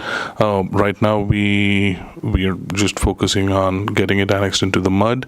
If they submit an application, just like the rezoning, just like the MUD annexation consent, we'll review it, and council will take an action on it. Okay, so it has to be a separate, either they make the application for the TERS or they don't, at which time they're at 0-0. That is my understanding, but Rosie, that's my understanding. They'll have to get a consent from the council before that becomes part of the TERS, I believe. It's not automatic. I'm saying it's not automatic. They have to come before us. Okay. Thank you, Councilman. So with that, do we have a motion regarding this agenda item with a condition? We have a motion to accept with the condition from Councilman Bonner. Do I have a second? I'll second. We have a second from Councilwoman Sarmiento. All those in favor? All those opposed? Motion passes unanimously, 7-0. Agenda item number 3, this is the presentation of the Manvel Town Center PUD Annual Progress Report. I believe we have Steve Chandler and the Weitzman team here to give us this presentation. Council, if you remember a little while back, we had a presentation regarding the PUD for Valencia. So this is going to start to be an annual thing that we see happen moving forward. Thank you, Dan and team, for coordinating this and getting it set up. And we're excited to hear how things are going over there for y'all. How you doing? Yes. Absolutely. Steve Chandler, Weitzman. Aaron Hancock with Weitzman. We appreciate and we're honored to be here. Thanks for inviting us. Obviously, we're excited with what's going on there. We have a lot of history on this site, 19 years of working this land and a lot of good activity. We're 22 months into having the HEB open, and we all know what they're doing and how exciting that is on their volume and everything. This is what we assembled in land and what we've done so far, and it spreads out. It's a little different. So the first phase of Manvel Town Center was originally 103 acres. 20 acres of that's infrastructure. So in essence, you take the 20 and then we have 83 acres for development there roughly. As you know, the Lowe's, we officially, at least at this time now, their opening date is targeted for January 8th of 26. They still would love to try to expedite that and get it open sometime in the holidays. So that's a big deal for them. So keep fingers crossed on that and see if that happens. We now have 20 tenants in there total. We just signed a lease with PNC Bank to go on a pad. We're working with many, many others, a whole list of restaurants. We have a lot of different restaurants, having a lot of good traction with them. These two buildings that are in the last buildings we just added, we're turning those over to tenants. So that should be having tenants there in the next, let's say, 120 days if they expedite quickly on that process of this year. So a lot of activity that gets us, we're now a little over 300,000 feet when Lowe's opens. And, we're hoping when it's all said and done with all our land that we're north of 1 million feet. So we have land, 72 acres north of that we hope to have happen. We're not focused on that at this time. We have another 32 acres, but we're really focused to get this mature, ripe, and stabilized. But volumes are good so far, as you know, with all our tenants. So just the momentum in Manvel is so exciting. It's just carrying it. I do want, Aaron, if you'll speak a little bit on this. Yeah, so we just turned over buildings D and E to tenants to start building out. Those are the new ones I'm sure you've seen constructed. We have designed what we're calling the Manvel Plaza, and it's in between those buildings, and it's a hardscape where we're going to have some design elements, some stained concrete. We're viewing it kind of as a gathering spot for people. There probably will be some form of a patio element, but we're just envisioning people coming and kind of hanging there, waiting for their family to shop, meeting other families, just kind of staying and enjoying the atmosphere. So what happens in the evolution of retail is that it's become even more service. And then service could be a nail salon, could be a restaurant, could be the dentist, all those things. So you have all those things too, and then you certainly have the retailers that we're planning on bringing. But the term is experiential, meaning nowadays the malls are not what they used to be. People want to go to open air. They don't have the time to spend the old days in the malls, but they still want that experience of being able to go there, spend some time together, gather. So we're going to hopefully have many restaurants there of all types and have the ability with this. We have a little green area that's in front of this also that we're going to create, if you can, it doesn't matter, but I'll show in a minute when you see the big picture at the end. But we have a really nice little green belt in front of these buildings and behind the ones that are leased. And we'll do that for different type, even entertainment. We've got a lot of ideas there. Maybe a little AstroTurf or artificial turf, maybe arbor effect, maybe a little small stage, something like that, so we can create that over time. It's not coming quickly, but it'll be soon enough. So that's what you add when you get this much momentum. So we're really excited about this. We're excited about that. That'll be a nice little seating area. We'll have benches, gathering spots there. Hopefully a little shade in the summer, and but we're really excited about this. So. Yeah, and it's been saw cut to date. We're just staining it standings coming up. So, and then also you've probably noticed if you are going behind the existing, well, I guess the buildings that front Highway 6 and 288, we added some decorative light poles. Again, that's just more of a feel, kind of a come, welcome, stay, walk around, meet with people, spend a little bit more time on the property on top of, the enhanced lighting. So I think I outlined kind of where those are, and there's actually a few more.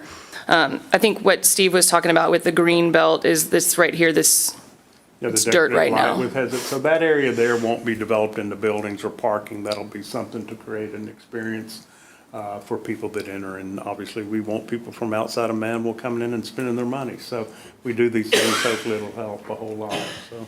Do you know what the approximate square footage of the decorative area was? 60 feet, what's the depth of the building? So it's probably 5,000 feet? The buildings are 80 feet deep, and I think the easement is 80 feet wide. So it'd be 6,400 feet if it's 80 by 80, so. I like the idea with the green space too. Yeah, if we can protect it from the traffic. We hope so, better, we'll be having speed bumps, we'll be having stop signs, we'll be very conscientious of the safety, and we're gonna be getting comments from you and citizens to be sure that it is, safety's paramount, so. Yeah, the more green space y'all can add out there, I'd love it. Yeah, it's an interesting balancing act for us because we have to have income. It costs money when you do these, but it also separates us from the competition and makes it special for everybody. Okay, and then this is just a recap of some of our milestones. As you'll know, we've had some people open. Lowe's broke ground. They went vertical probably 3 or 4 weeks ago, and that's exciting. We turned over D&E. We've signed new leases with Dunkin' Donuts and Five Guys, so you should see them coming soon. And then this is just a look into the future. This is a rendering that we had done at what it may look like at full. We spend a lot of time and energy and money to really accentuate the lighting, to separate ourselves at night and those things with LED, and to do the bands around the edges of the building, things of that nature. So we hope that it has a special look. Now, you'll see a fountain on the front. That's not etched in stone. We're still working on that hard corner to get that kind of look. It's not, at one time, it was going to be part of our detention. It's cost ineffective. We also know that fountains can create a lot of headaches and problems. So we're going to have something special on the corner. We just have to address that, but that's still a little bit open. But as you can see, once it's a little more mature, it's going to have a great look in the evenings also. Absolutely. Well, Steve, Aaron, thank you for this overview. We'll turn it over to Councilwoman Sarmiento had an item, and then I think Councilman Bonner, you might have had an item there as well. You got yours answered, okay. Councilwoman? This is great. This looks phenomenal. I always like looking at renderings because they inspire hope. When you go through the journey and you don't know where it's going to end, this gives you that picture. My question is relating to that sitting area space, a couple slides back with the M in the middle. It looks like an octagon. I love the concept of having that as like a meeting, shared space for exactly, no one likes to go into malls anymore and do the thing. But do you really know or expect it to be utilized in the summers and like the dead of heat? Like, I know a lot of the outdoor malls have this and you dread it. Unfortunately, where we live, it's going to be more limited. We'll have some shading. That was my question. But no. Some type of shading, because the shade. Today you may see 0 people out there. Okay. Center's full. We all know it's the reality of where it's 100 degrees, 100% humidity. So that's always a challenge. So it's only a percentage of time. And it's a little bit like if we lived where it snowed, you'd still want this effect. But you're absolutely right. It's not 12 months a year to get that impact. But there'll be hopefully enough time, meeting area, and it has that effect. There's no question that having something out in Portland, that beltway will be to a great advantage for some people some of the time, but not all people all the time. Yeah. So the question is, do you guys have plans to put some type of shade or trees to cool the area down so that it is more utilized? Because I use the term arbor effect. An arbor effect might be some kind of lattice or wood or some effect that will break the sunlight. No, we have to address that at some level. Okay. But have we set with the architects and signed off on some? No, we're going to wait, get some ideas and go from there. When would council know what the direction of that is? Just not that we have input other than we would really like that. We'll take input. I mean, if Okay. y'all have thoughts or anything like that, we're not even really addressing it. What we want to do is get the buildings leased up a little bit, Yeah. probably be the spring. You know, Okay. probably first quarter would be working towards it. Just, and don't pin me down, but it's something that we will do. But it's get a little more momentum with those two buildings. We don't even have the two. We're really being very patient to get restaurants on both those On those ends. interiors. Outdoor seating areas, things of that nature. That's our goal, and so that would impact us on time. So to that point, I remember hearing the presentations with a long list of, oh, we have all these people knocking on our door to hurry up and lease out, and it seems that has slowed down a bit. It's a function of economics. The demand's there, but the economic separation with development now is very difficult with everybody. So we're talking right now, we're in negotiations with some, but there is a gap in economics, but it will, odds of it happening are. Okay. Also, I've heard from some citizens that have a high interest in the Portillo's that was announced. Do we know or have any update on where they stand? Still in negotiation. Still negotiating. It's an economic separation. Of course. Open to close. Okay. They're actually, and I don't want to get into details, but they're an expensive ask. They want a lot of money from the developer, and we're trying to narrow that gap down. Okay. Some people don't need a lot. Some of the users don't ask for a lot, and some ask for a lot. They happen to be in that category. Not a criticism, it's just their model. No, yeah, it's a bigger restaurant. Have you eaten at Portillo's? Of course. And you're a fan? A huge fan. You might want to send them this. You know, this time last If it's the original it's supposed to be Portillo's, but people call it Portillo's, but from Chicago, right? The Chicago Portillo's. Love that place. Yeah, and they do huge volume up there, and they're Yep. expanding. They're in Dallas and Houston Yep. now, and I think they're backed by Berkshire Hathaway, so Yeah. money. So, We met with them at ICSC. oh yeah, they're interested. We're at 7,200 feet. They're now down to 4,800 Yeah, they're feet. reducing their footprint. And so they're talking about. It's a lot of It's that hot kind of dogs food. and sandwiches. It's a real. It's like a cafe. It'd be a great place to take like your little league team, family, that type of thing. Yeah. Do you agree with that? I do. Yes, and it has a strong drive-through component, and their quality of food is good. So we're a fan of them, no question. Okay. Just wondering because that's the input. I'm a fan, and there's several chamber members and community members that when they saw that name, they lit up and it. Excited. Yeah. Anyway, that was my question to that point. And let me see what the next one was. Where are we as far as timeline for completing the construction on the other retail buildings? The two in the back, completed, and we're turning them over to tenants. So we've Okay. done our part, and now they're being released to the tenants. Okay. And so that's when I was mentioning 120, 150 days and Bill back there would have a better, more technical, correct answer than I would, but that's a rough estimate. And then the next question about that is also, I believe that we were told there was going to be another anchor store there in that same, next to Lowe's, in between Lowe's and H-E-B. That's the plan. That's the plan? Okay. Not a Walmart. I don't think Walmart's ever been in our discussion. Good. And I think you actually may be the first one to tell me you're not a fan of Walmart. No, I am, just not here. Yeah. We have plenty, and they're drivable, they're close by. So we are in plans for something big that was discussed when we had the initial meetings? Absolutely. Okay. All right, thank you. Thank you, Councilwoman. Any other comments or questions from council? Steve, Aaron, just a few quick ones for you. Love that in the final, here's the future, look into the future. I love seeing all the trees. We have the tree man over here on council now, Garrett, and I know he's a big fan of all of that. I like hearing that the city will have some input or involvement in programming the Manvel Plaza. I think that's an opportunity. We hear a lot of people that reach out to us that want to use City Hall for different events or activities, or Corey Park. That's a central key spot. You're going to have a lot of people reaching out to you guys, asking to reserve that, so I'd be prepared there. Are there any plans for public art, wayfinding signs, or civic markers to direct people about where to go? I know that you have those at entrance points. Is there anything within there? Because even starting to drive now, it's starting to become a little bit of a maze. The plan is, and it's actually part of the PUD amendment, which we hope will get done at some point. But yes, we will have directional signs, and those are important. Okay. the planning stage. Great. Love to hear that. The decorative light poles, are they hardwired to the city system or managed solely by the developer? I think they're hardwired to What? the city. Developer.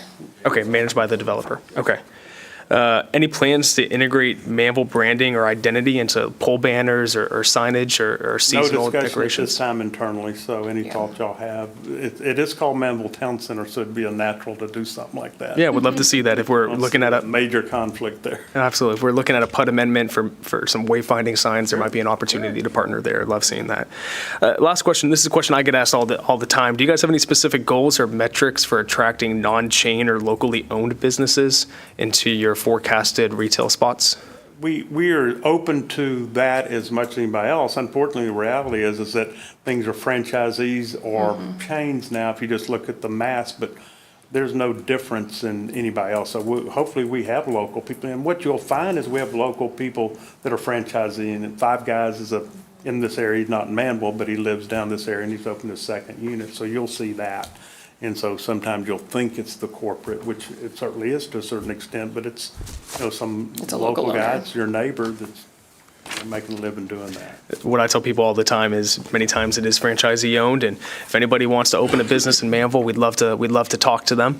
And sometimes it's tough. And so appreciate y'all's partnership and the exciting things that you guys are doing here. And we look forward to continuing to work with you to build a beautiful place that many people are loving to spend their dollars at. So we appreciate that. And one last thing, a little anecdotal story is that Nail Salon is an immigrant from Vietnam, and now he has 100 units. So he started with 1,000 square feet, and now he's doing 6,000 feet. And if anybody's been in there, it's as fine of a nail It's salon gorgeous. as anything in the greater Houston area, quality-wise, build out, all that stuff. So what we like to see is the roots grow, and you'll see these people. So it's nothing more exciting than seeing the local people be successful. They're the lifeblood of a development like this. If we don't have those people successful, then we can't be successful.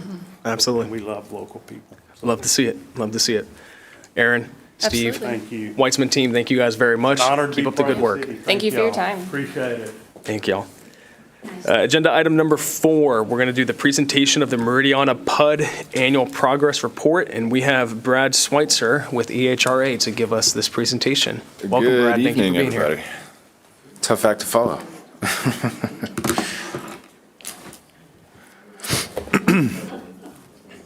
right.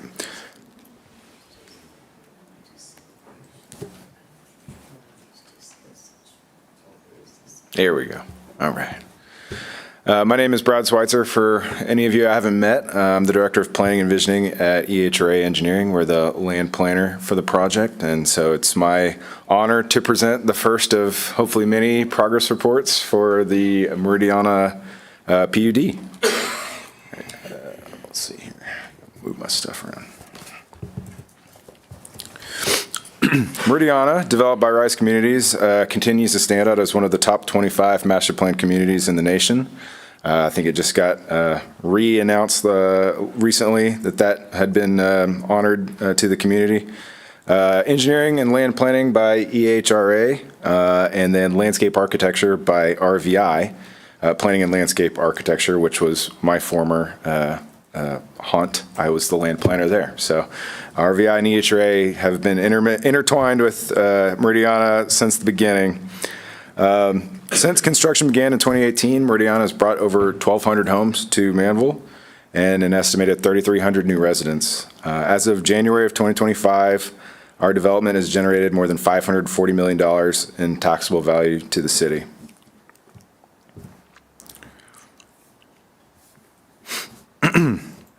Meridiana spans both Manvel and Iowa Colony, with 3,489 total lots planned within Manvel. As of today, 66% of those have been platted, roughly 2,300. So we've got a long way to go. So you can see here, this is the drastic change in the scenery since 2018. 1,500 lots, almost 1,600 lots have been fully recorded. 659 lots are in the final plat stage, meaning we've got construction plan approval, and so they are under construction. So you can see all the dirt being turned out there right now. It's a pretty massive phase going on. And then we have 52 lots that have been preliminary platted very recently that we're working to get construction plans approved for at the time. So since 2018, over 21.5 miles of roads have been constructed in Manvel. 1,300 acre-feet of stormwater detention has been constructed.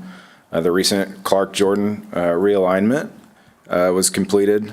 And then, as everyone knows, but this is our first annual progress report, Meridiana Parkway was completed in 2021, enhancing connectivity between Highway 6 and 288. And these are massive, major improvements for the community and for northern Brazoria County. They're not just about access, but they're about resilience, safety, and long-term mobility. In addition to Meridiana Parkway, I just wanted to highlight the numerous key drainage easements along Chocolate Bayou and the C12 ditch that have been dedicated by the developer. If this was possible everywhere in Brazoria County, that would be great because a lot of these drainage ways are areas where we have flooding issues, where there's not a drainage easement, so the drainage district can't get out there and clean up the ditches and clean up the canals and bayous. So this is one thing that it's kind of a bigger, it's similar to Meridiana Parkway, completing that mobility. It's helping regional drainage. So several community amenities, Meridiana, obviously, you've all been out there, but big ones, including the 3 school sites, 2 being in Manvel, 1 in Iowa Colony, with the Manvel schools being Jackie Doucette Caffey Junior High and Barbara Bennett Elementary recently completed. Just some nice, beautiful pictures of these new schools. 2 recreation centers with a 3rd on its way early on in the permitting process, not including the pool that was just recently discussed. I can't answer that question about whether it's publicly accessible or not. Sorry. In addition to that, Challenger Park was recently, well, not recently, completed a couple years ago. 20 acres of parkland was dedicated to the city for Buddy Williams Park, and over 35 miles of sidewalks have been completed already, promoting walkability and wellness. So there's a couple of photos of the completed recreation centers, Oasis Village being in Iowa Colony and Adventure Cove being in Manvel. So we're seeing a lot of commercial growth, maybe not quite as much as Manvel Town Center, but quite a bit for a master plan community with much new growth in Manvel. Didn't include the McDonald's. I should have known that you knew about it. You guys know everything, but I didn't know if that was under wraps or not. So that's a big development going on at the entry, but also the next level urgent care, UPS store, Manvel Dental Care, Firehouse Subs, Meridiana Golf Swing, which is a new entertainment venue in the heart of Meridiana that is close to being completed. So these additions, in addition to future additions, enhance convenience and quality of life for residents while supporting the local economic development.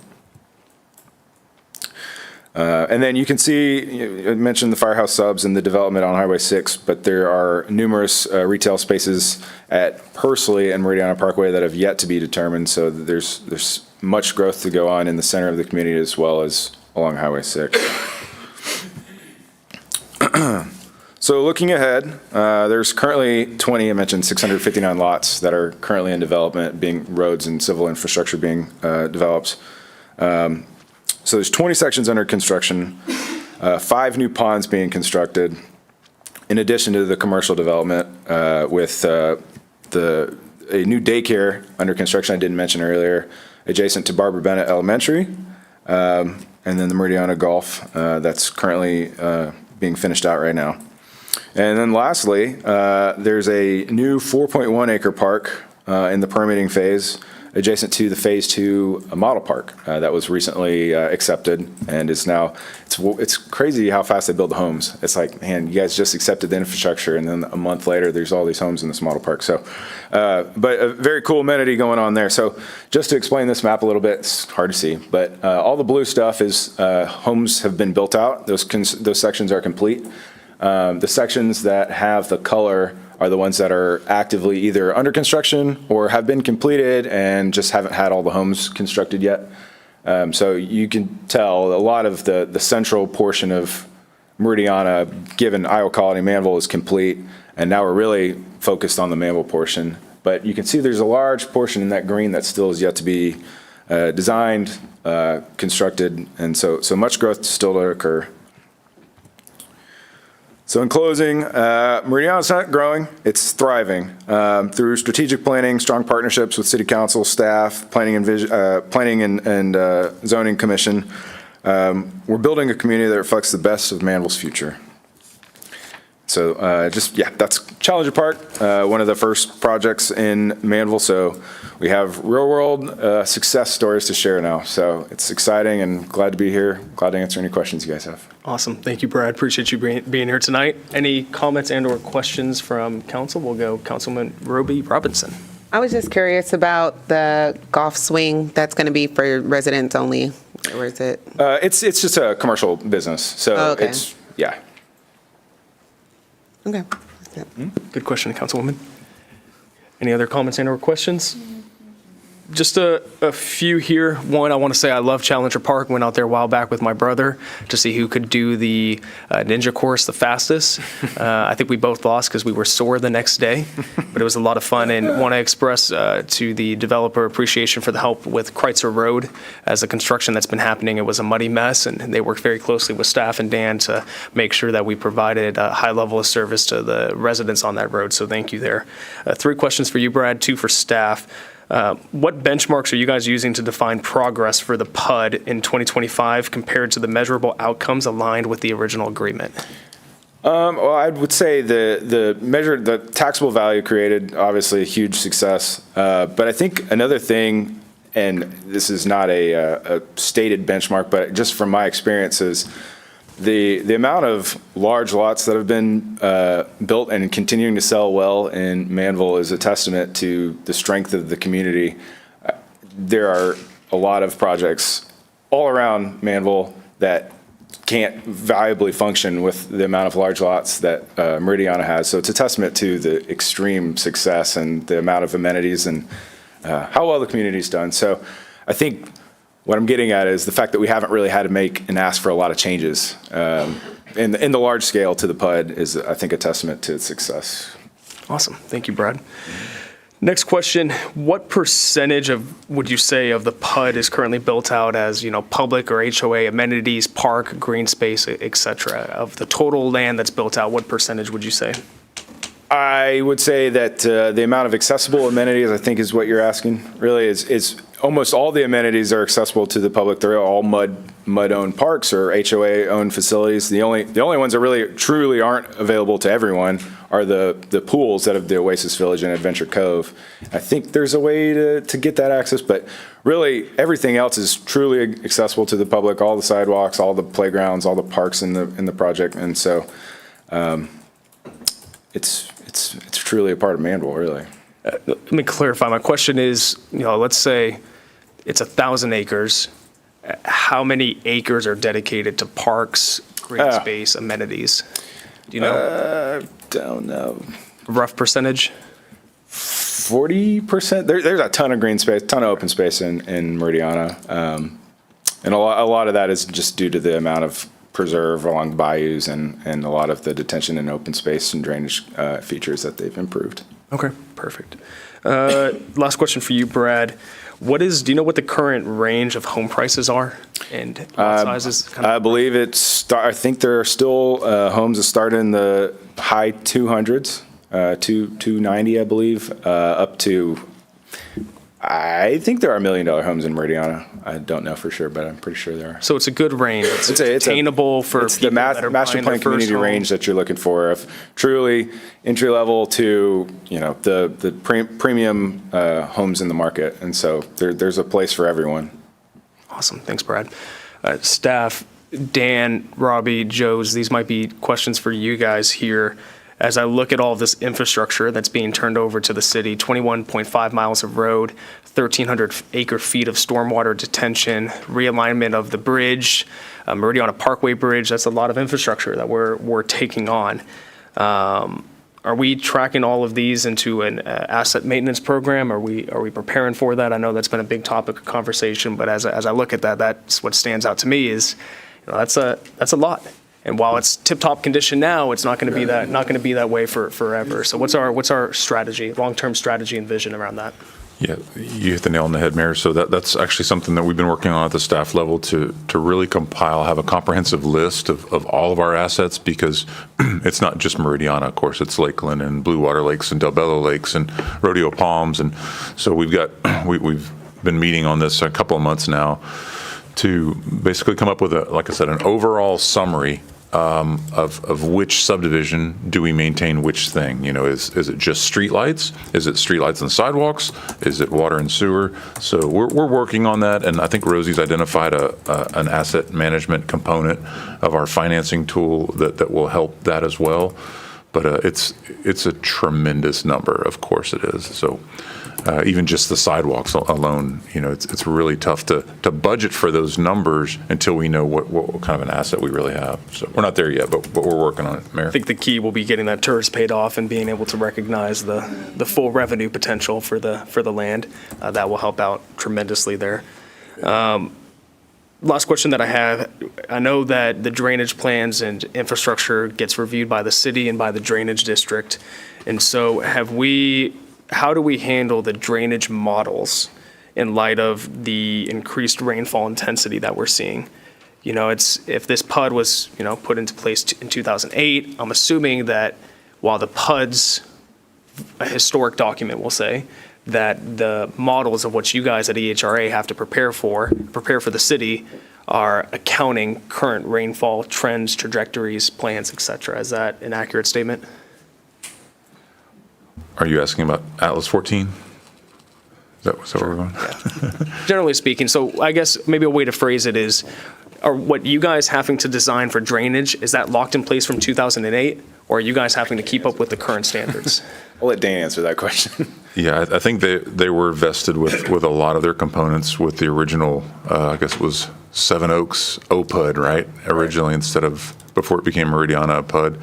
So I guess the good news, bad news, they do get to, I guess, benefit from the original design criteria. I want to say back in 2008. Is that right, Joes? The good news, though, is quite frankly, we were conservative then, and we're still conservative now. So the only thing that has really changed would be the intensity levels. I think that would be the biggest thing. And what that really does, we already had a pretty healthy freeboard requirement in our detention ponds, and so it's tough to say, and I don't know if y'all have modeled, what it would look like differently. Now, we'll tell you, Matt Lawson and I are working on trying to, and I think you might be aware of this, Mayor, we're trying to summarize how much extra capacity is there that they've created that's sort of unrealized capacity, specifically along Chocolate Bayou, where they've gone from, say, 50 feet wide to 300 feet wide. They don't necessarily get to count that as extra detention, but it certainly is, practically speaking, is inline detention. So there are kind of three different components. One is the freeboard, and then the inline detention, and what was my third one?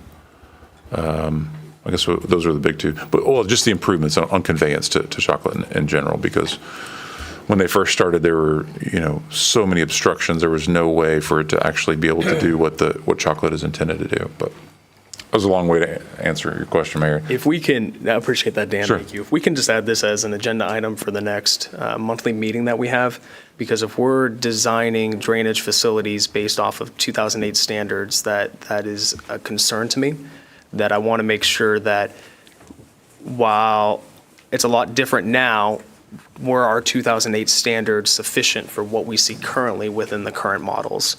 I know we played it very conservative back in 2008, which is the wise thing to do. I know some people would get upset at that. Why do I have to be so conservative? Because things change over time, and we want to be prepared for that. But if we can, I'd like to explore that topic a little bit more with you guys. Absolutely. Awesome.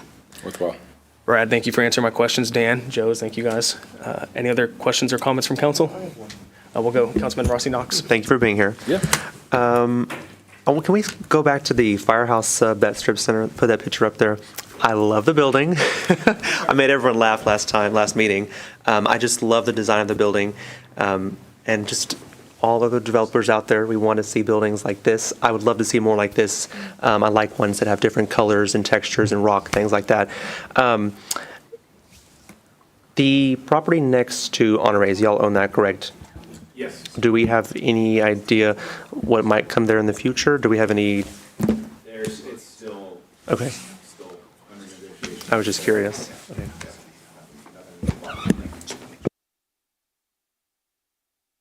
Thank you, Councilman. Appreciate that. All right. Any other comments or questions, Council? Hearing none. Thank you, Brad. Appreciate it. See you soon. All right, Council, with your consent, we do have representatives here from Freeze and Nichols. Thank you for being here. What I'd like to do is jump up agenda item number 6 in front of agenda item number 5. Are you guys good with that? So we'll be moving up the utility rate discussion in front of the investment policy. Yes. All right. So agenda item number 6. Consideration and possible action to approve the first of 2 readings of ordinance 2025-0-24. Dan, Rosie, if you guys can give us an overview of this item. Freeze and Nichols are here to answer any questions that we may have. So after the presentation, we'll open it up to comments and/or questions. Dan?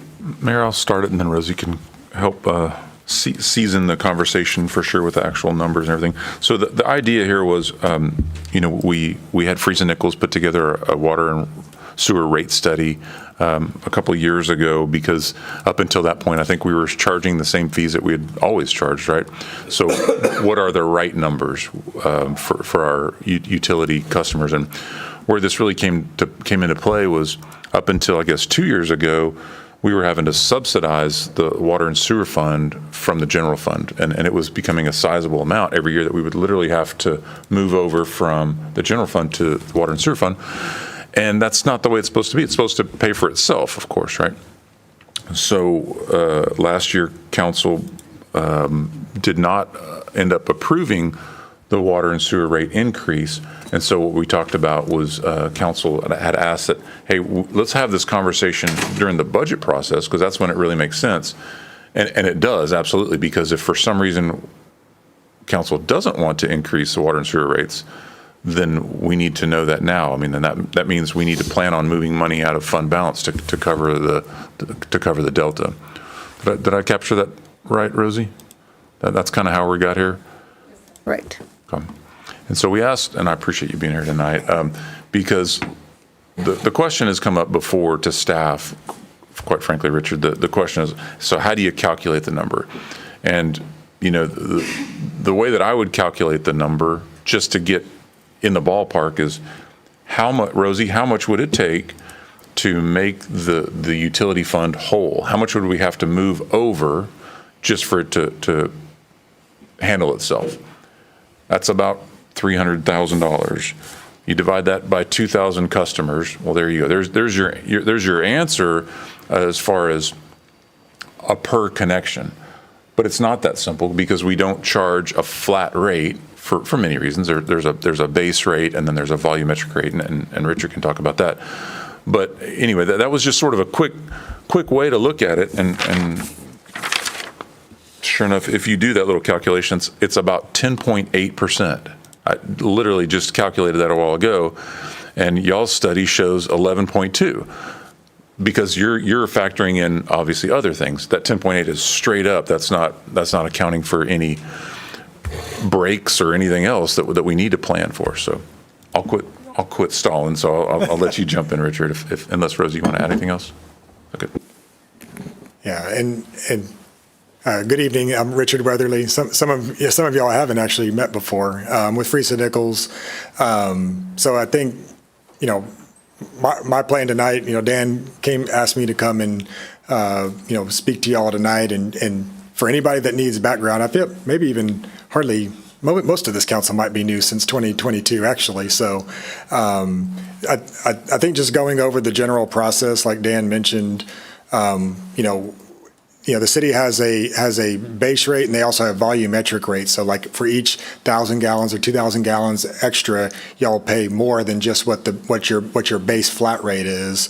And so Dan's right, is one thing we're trying to do is calculate what is the revenue requirement that your utility system has on both water and wastewater. And that includes your normal operations and maintenance costs, your debt service on both current projects and future projects, and kind of basically how much money do you need to make to essentially break even on the system.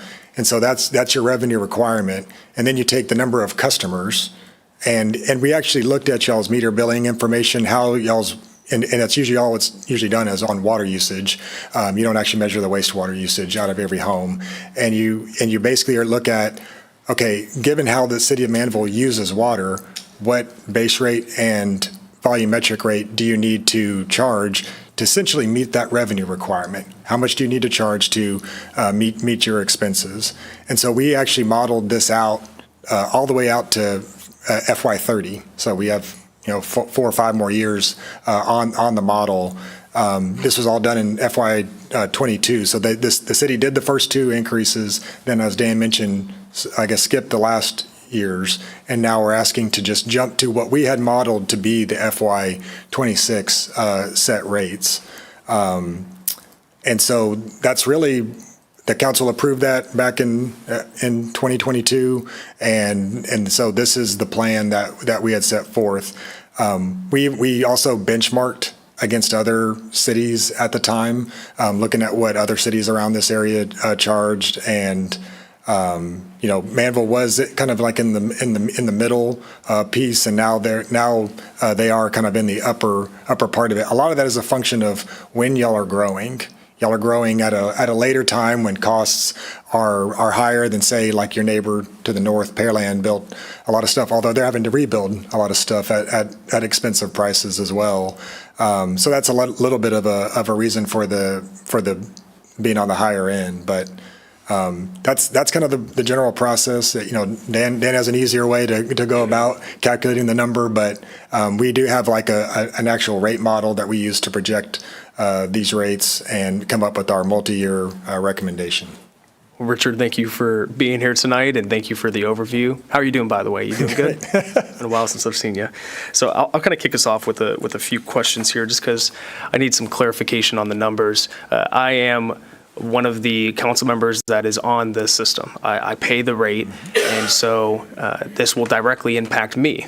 And so when I look at this, I understand very simply that whatever it costs you to service is what you need to bring in for revenue, because you don't want to run a deficit in your operating cost.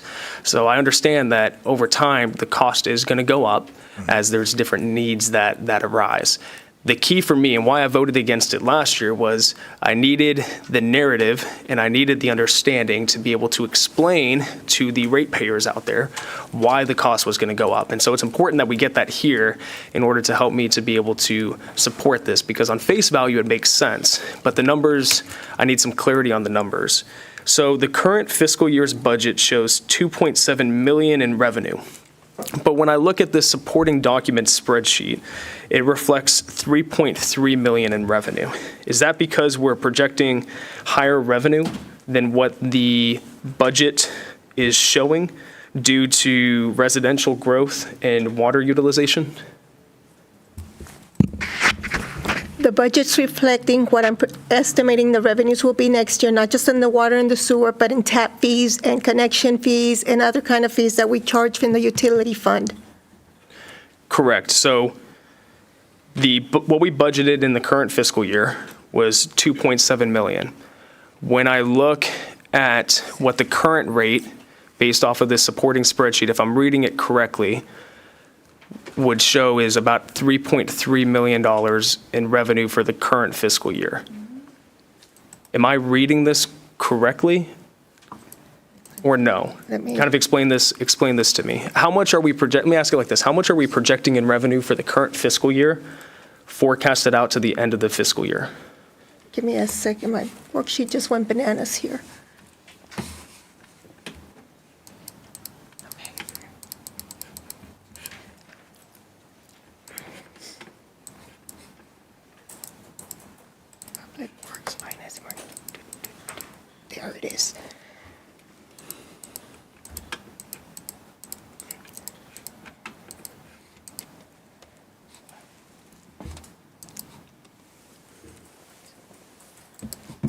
Okay, which part of, I'm sorry, what part of the worksheet again? So how much are we forecasting in revenue for the end of the current fiscal year? We are at 3.7 million with all the extra fees and charges that we have. Just focused on utility rates specifically. Okay, just on the utility rate for water, if we use the rates that we're proposing, you are getting 1,687,000. And then from the wastewater, 1.3 million for a total of 3,069,000. Sorry, Rosie, let me ask you, for the current fiscal year that we're in, Oh, the current fiscal current year? fiscal year, we are in August. So including what we're projecting for August and September, when we close out the fiscal year, what are we projecting our revenue to be for utility rates, water and wastewater combined? Because our budget that we approved last September showed it at 2.7 million in revenue. We should be meeting just barely the 2.2 million, 2.293 that we had budgeted when I did the calculation. Okay, so we're projecting 2.3, is that what I heard? 1.2 in the water and 1.1059 in the wastewater.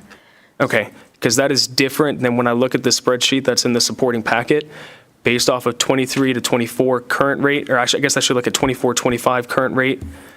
I show 2.9. Okay, that calculation is if we were to keep it for next year, how much revenue we would be creating, the one in the little worksheet.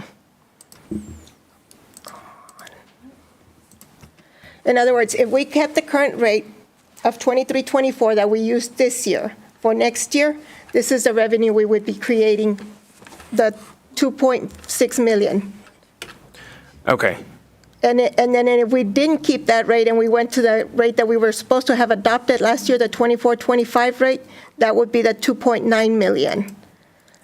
And then if we went to the rate that we're proposing, which is the 25-26 rate on the study, that would create a 3.69 million. okay. So then if we scroll down a little bit on the spreadsheet, where I see there's multiple sections, current rate with credit card fees, that says 3.369 million. Where does that number come from? That would be the number on the top, plus your tap fees, plus your connection fees, plus any other fees that we've collected, late delinquent fees.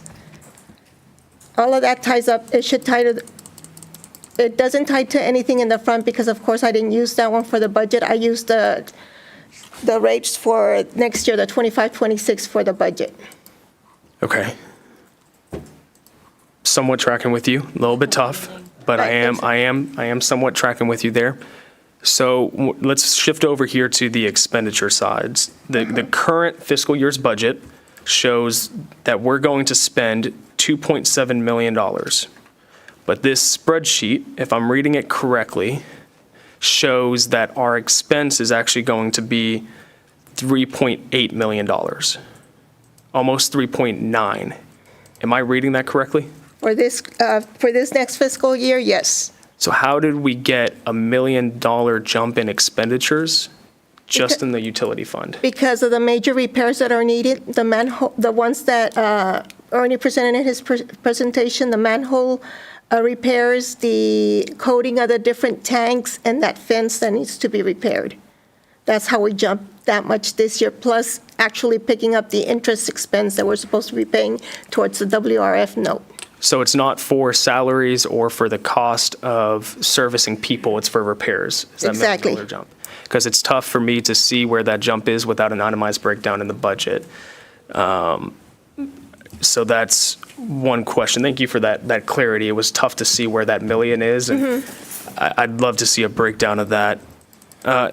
When we go to the expenditures within the current fiscal year budget, have we audited these expenditures to ensure that we're maximizing value? Because when I look at what we budgeted compared to what we've actually spent, we've spent a lot more than what we budgeted. And if we're setting rates based off of what we're going to budget for the next year, but we're not even meeting projections for expenditures in the current year, are we overinflating what we're going to spend, thus overinflating rates? I can tell you that a lot of the repairs and a lot of the high expenses will come at this end of the year. For example, the fire hydrant study is done in September. just to begin with, and that's about $30,000. So our expenses for the current year will almost get to the budget numbers that we have right now. And as far as auditing, anytime they do a purchase, you can tell them, I will question them left and right, whether they've gone for their 3 bids, whether, even if it's a buy board, I ask them, at least get me another one so that I can compare that it is the best way to go. So other than that, there's not much auditing I can do other than questioning their purchases before they're done. Okay. Richard, jumping over to you, thank you for that answer, Rosie. Looking at the rate study that you guys did in '22, that of course has assumed growth and CIP timelines. Have we recently independently reviewed those projections to ensure they're still accurate in 2025? Well, we are, starting the impact fee update process. So, we'll have a much better, completely up-to-date version of the projections. So basically hasn't been done yet as far as like what our effort is. But I'm not sure if the city has compared what we were projecting and where we're at today. Do you know? Has that been done? Have we independently audited the 2022 projections to see if those projections are still accurate for 2025? We've not. Okay. Richard, your study aims in 2022 for a 1.25 times debt service coverage ratio. Where are we currently at tracking on that target? Do you know? And this is a question I sent earlier today, and I'm asking it now because I didn't receive an answer on it. What is your question? So the 2022 study, it aims for a 1.25 times debt service coverage ratio. What are we currently tracking on that target? Are we above, are we on target, or are we below? Below, How can we say that we're below? because we're only, and as far as debt service, the utility fund is only covering, as a matter of fact, this year, I believe, like 500,000 so it's a small amount compared to what it should be carrying. Okay. But can we say that definitively, or is that just gut check? Just gut check. Gut check, okay. Okay.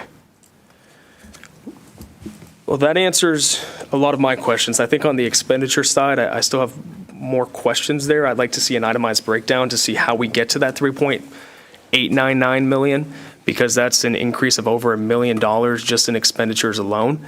So understanding where that's at, and also understanding what expenditures are we going to make in the current fiscal year's budget to bring us up to current fiscal year projections is important to me.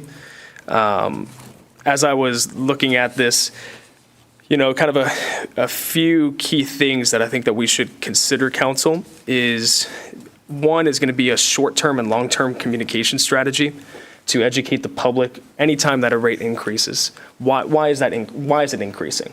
I get asked the questions, and it's tough for me to answer that. So if we work with Tammy, our public information officer, if we could work with Friesen Nichols to be able to get a communication strategy out there that helps by educating. People still might be frustrated with their rates going up, but they understand why they're going up. If it's truly because, hey, we got to fix manholes, we got to do the paint, vehicles are breaking down, pipes are breaking, I can get that. I can get behind that. I'm more than willing to see my rate go up if that's truly what it is. I don't know if that's truly what it is, but if it is, that's understandable.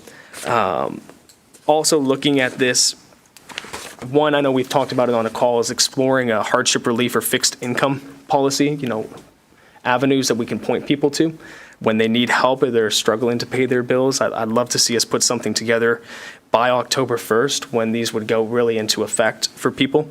But also, we need to get an updated projection onto what the 2022 study shows in current 2025 and 2026 numbers. That should be something that anytime that we want to update the rates, that we're analyzing it, because you guys did great projections back in 2022, but things have played out differently since then. Absolutely. And if we don't know how they're playing out, then we don't know how we need to prepare for the future as well. So getting a reoccurring basis, just like we do the fire hydrant audit, doing that, doing an efficiency audit, doing an expenditure audit, those things are key for me. So that answers, I know I fogged a little bit of the time, appreciate that. Thank you for answering my questions, a lot to think on here, so thank you. Manager Dan? Mayor, I was just going to say, on the spreadsheet that's in the packet where you mentioned the expense of 3.899, so I just wanted to qualify that the assumptions that are in the budget that I gave you on Friday, that assumes that we are no longer going to subsidize the credit card fees. So the budget that you have includes the 3.7 number as expenses and instead of 3.9. Okay. So if you're looking for that number, you won't see it. The 3.7, which is why the net difference is only 365 instead of 530. Does that make sense? That does. So break down, Dan, for us real quick, those three different tranches. So we have a 365 transfer, a 131 transfer, and then a 28K transfer. What is the story that's telling us? Rosie, can you explain that? The three different scenarios that you have on the table? The one with the blue lines going across? If we do not increase the rates, the general fund would have to subsidize the utility fund in order to continue to produce and run and repair whatever we need. So let's give a little bit more color to that. So the first bucket, a transfer of $365,000 would be if we do not raise the rates at all. Correct. Okay. The second bucket, transfer of $131,000. What's the story behind that one? So that's if we caught up from last year's rates. And then the third one is is that right? And if we bring all of them in, the third one is with the 2025 and 2026 rates. You see the column on the right-hand side where it says current rate, then 2024, 2025 rates, 25, 2026 rates. Mm-hmm. That's the three different scenarios. Okay. So what we're proposing, or what's being proposed to us tonight, is that last bucket to increase it by 11.6%, I believe. 11.2, yes. 11.2%, which would catch us up for what we didn't increase it in the current fiscal year, as well what we need to increase it in the upcoming fiscal year.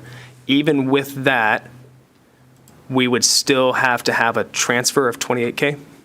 Not if we pass on the credit card fees to our customers. If we pass on the credit card fees to our customers, the 28K will be in the positive. So Okay. Penny will be able to buy maybe a piece of equipment or two. Okay, perfect. That makes sense. Let's, for the public's sake and council's sake, let's do the same thing with the top half of the spreadsheet. So water calculation, 2023, 2024 current rate. This is saying that based off of our current rate right now, which has stayed the same since 23 to 24, we currently collect $1.4 million in revenue for water, and we collect $1.2 million in wastewater for a total of 2.6. Is that correct? Correct. If we had updated our rates in the past year's budget, that's what this second category would show us.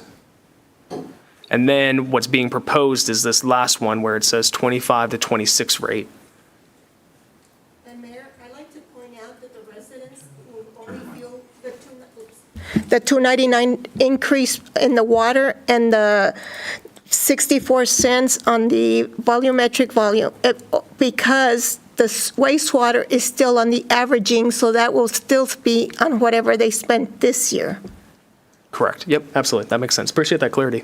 So that's where we get to, what we see here is we see if we adopt these rates, we will bring in total revenue for water and wastewater, $3,069,728.59. This column of revenue included, what is that column? Just to the right. That is the additional revenue that would be created if we had not stuck, how do I say this? It's the revenue that we'll be collecting in excess of the current rate. Okay, I see. That makes sense. That's the extra revenue on top. Okay, that makes sense. And I would look at it a different way, is if you did not do that. Exactly. That's the money you'd be losing out on. Okay. That's how I would look at that. That's a good way to look at that. I appreciate that. So then moving down here, this shows us the revenue of $3,069,728 if we adopt the rates.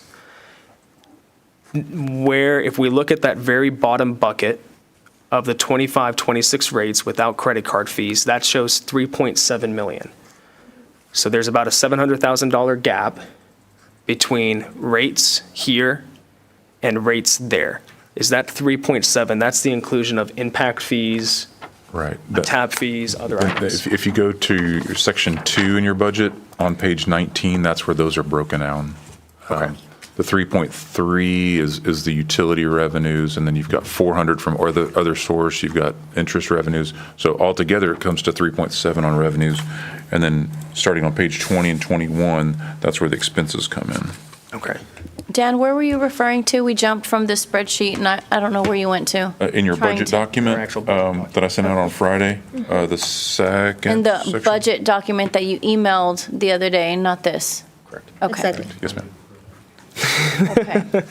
Got some Well, I bonders can't saying keep that's why up, he and I printed feel it like out. I'm like, wait, what? Where are we? We're jumping around. We're on this Yeah. sheet. We're there. It's kind of hard to track with what y'all are saying, and The I diff- imagine I'm people who sorry. are listening as well. The difference between what is in that other worksheet and what's the total revenue is your interest income, your water meters, your setup fees, your tap connection fees, your late penalty fees, and any other income that is collected by the utility fund. Okay. I was looking in the actual packet that he sent, and it looks like a lot of that's already in there, but it's hard to keep up with all the little Yeah. things, so. So thank you one for final, I clarifying. guess one final thing that I would say that I would need that would be extremely helpful, and maybe it's in the budget, and if it is, Dan and Rosie or Robbie point us to that.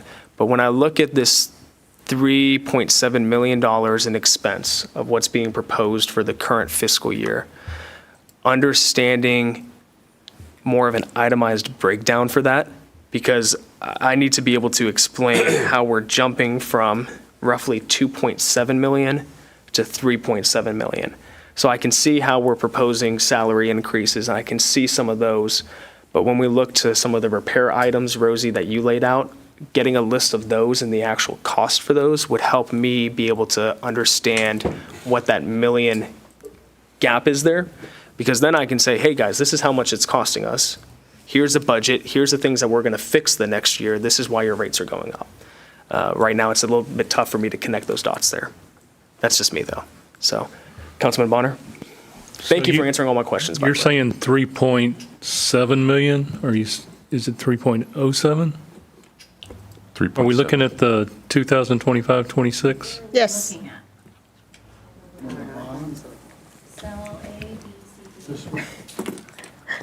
So if you look at the very bottom, is there a way, yeah, I think, Dan, you're getting to it.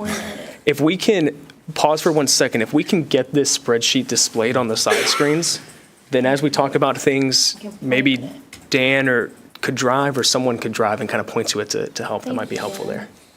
And I guess my other question while you're doing that was, under the water calculation 2025-26 rate, that number down there, the 3,069, 728.59, is that with or without credit card fees? That is just revenue, money that's going to come in. It's not the money that we Not the spend. cost, it's the Exactly. revenue. Yes. The cost there, Councilman Bonner, to your point, is that next section down, the bottom half, where it's the analysis between with credit card fees or Yeah, I'm without. trying to match that to try and make some sense of. Yeah. And Rosie, that 3.069 million is just from rates. Right. That, I think that's a key point here, is that she's trying to just tell y'all the delta from revenue from rates. The fees, the interest, all these other things are the same, regardless of what decision y'all are doing here. She's trying to show y'all the delta on rate income only, because all those other things are the same regardless. And I think that's how I understand it. And I guess my one question in looking at this is if we take this 3.069 and you say it was what I'm trying to think of how you worded that, the 397, that's what we would have spent or what we would not spend? that is the money you make only through your water and sewer rates. Like, the people get their bills, but yeah, y'all have tap fees, y'all have interest, y'all get a lot of other revenue through But in other that time period, you're also talking about, if we look at the very bottom, you're also talking about catching up plus doing away with the credit card fees, right? That is correct. So is there any way to project one more year out to know, is that the right path to go? How much is it gonna, because if we don't have any more catch-up to do, then it seems like we're gonna be in a better position after that. How much better position do you estimate we're gonna be in? You know, I'm trying to say, I'm trying to justify that increase. And you can't do it on the other years because we weren't catching up.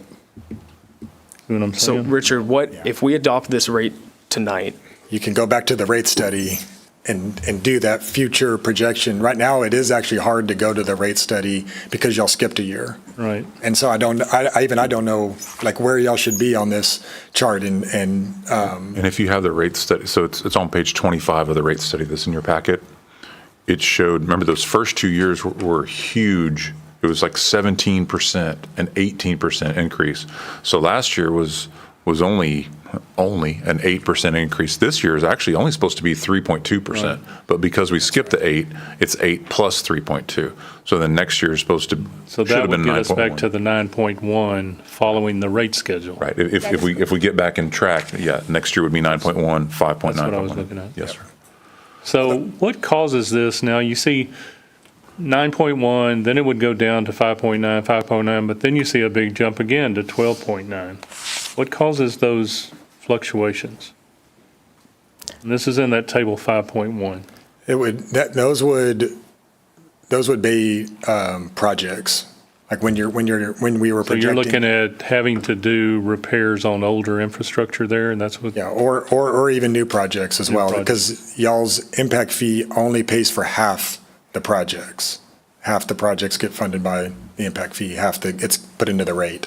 So, yeah, you basically had a project, a bigger project in that FY30. To me, that's a big thing to look at if we're trying to project out not just 1 year, but 5 years from now. What can we do to mitigate 12.9% increase at that time?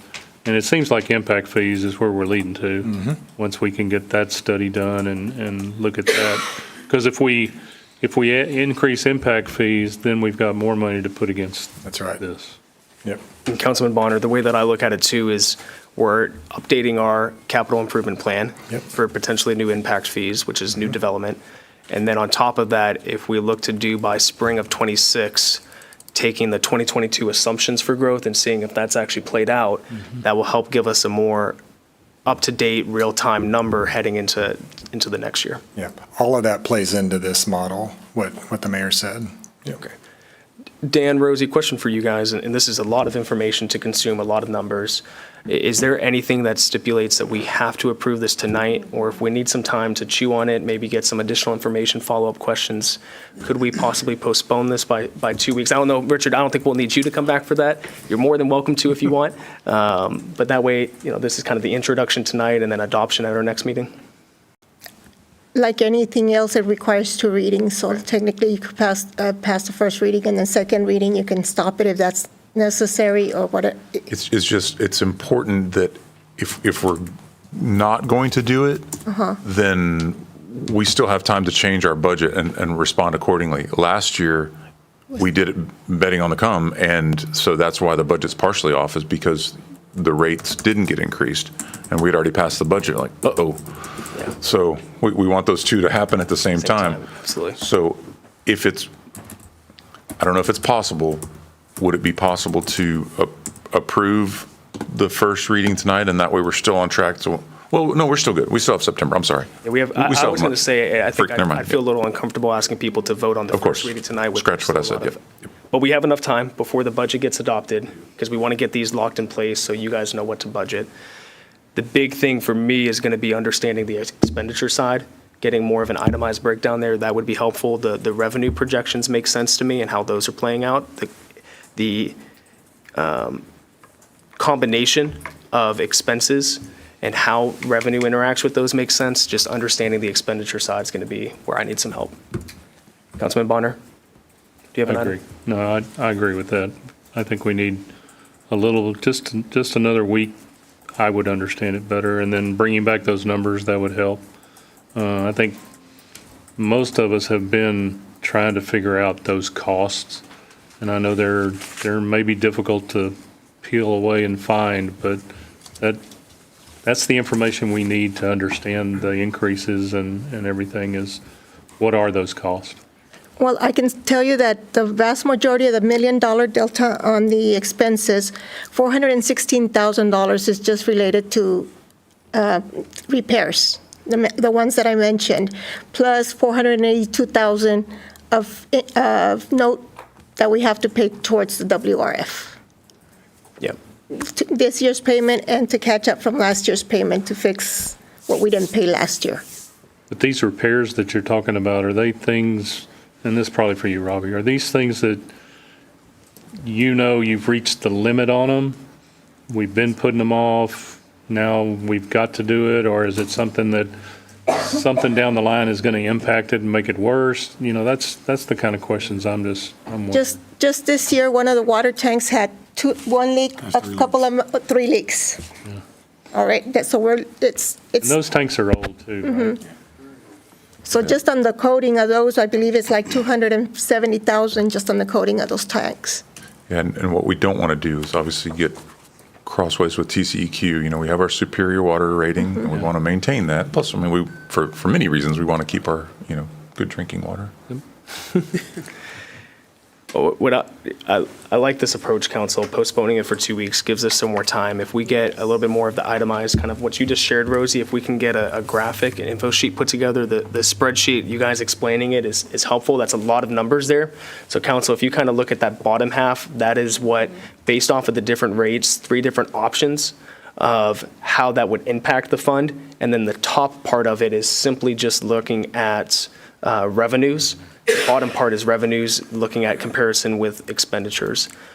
What I'd also like to see, Rosie and Dan, is not just a breakdown of the expenditures for the proposed budget, but also what are we looking at for the final 2 months realistically within the utility fund? You said that a lot of things are about to come through.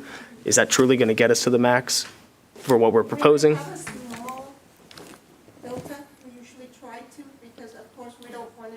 Can you unmute Rosie? Again, we don't want to end up with more expenses than revenues. So we usually have a trim. I don't let them spend till the end. Yeah, which makes sense. I love that approach. Just understanding what we're projecting to spend over these past 2 months in combination with what that $1 million gap is going to be between this year and next year. Having those 2 pieces of information will help me be able to paint the full picture there. Okay. Any other council comments and/or questions? All right, so council, what I'll do is I will make a motion to postpone this agenda item to our next regularly scheduled council meeting. Do I have a second on that? Second. Okay, we'll give the second to Councilwoman Roby Robinson. All those in favor? All those opposed? Motion passes unanimously, 7-0. Richard, thank you so much. Thank you to your team there for your work.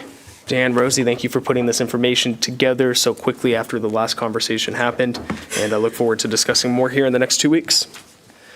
All right, now we'll jump back up to agenda item number 5. This is consideration and possible action to approve Resolution 2025-R-27. Dan, Rosie, talk us through this agenda item. Actually, Tammy, do you want to start it, or do you want Rosie to? Okay, Rosie. Mayor, Council, per our charter, we're supposed to be reviewing our investment policy yearly. So this is the reason we're bringing it up this year. Also, per the PFIA investment policy for the state, we're also supposed to review it yearly and make any changes that we find or need to appropriately.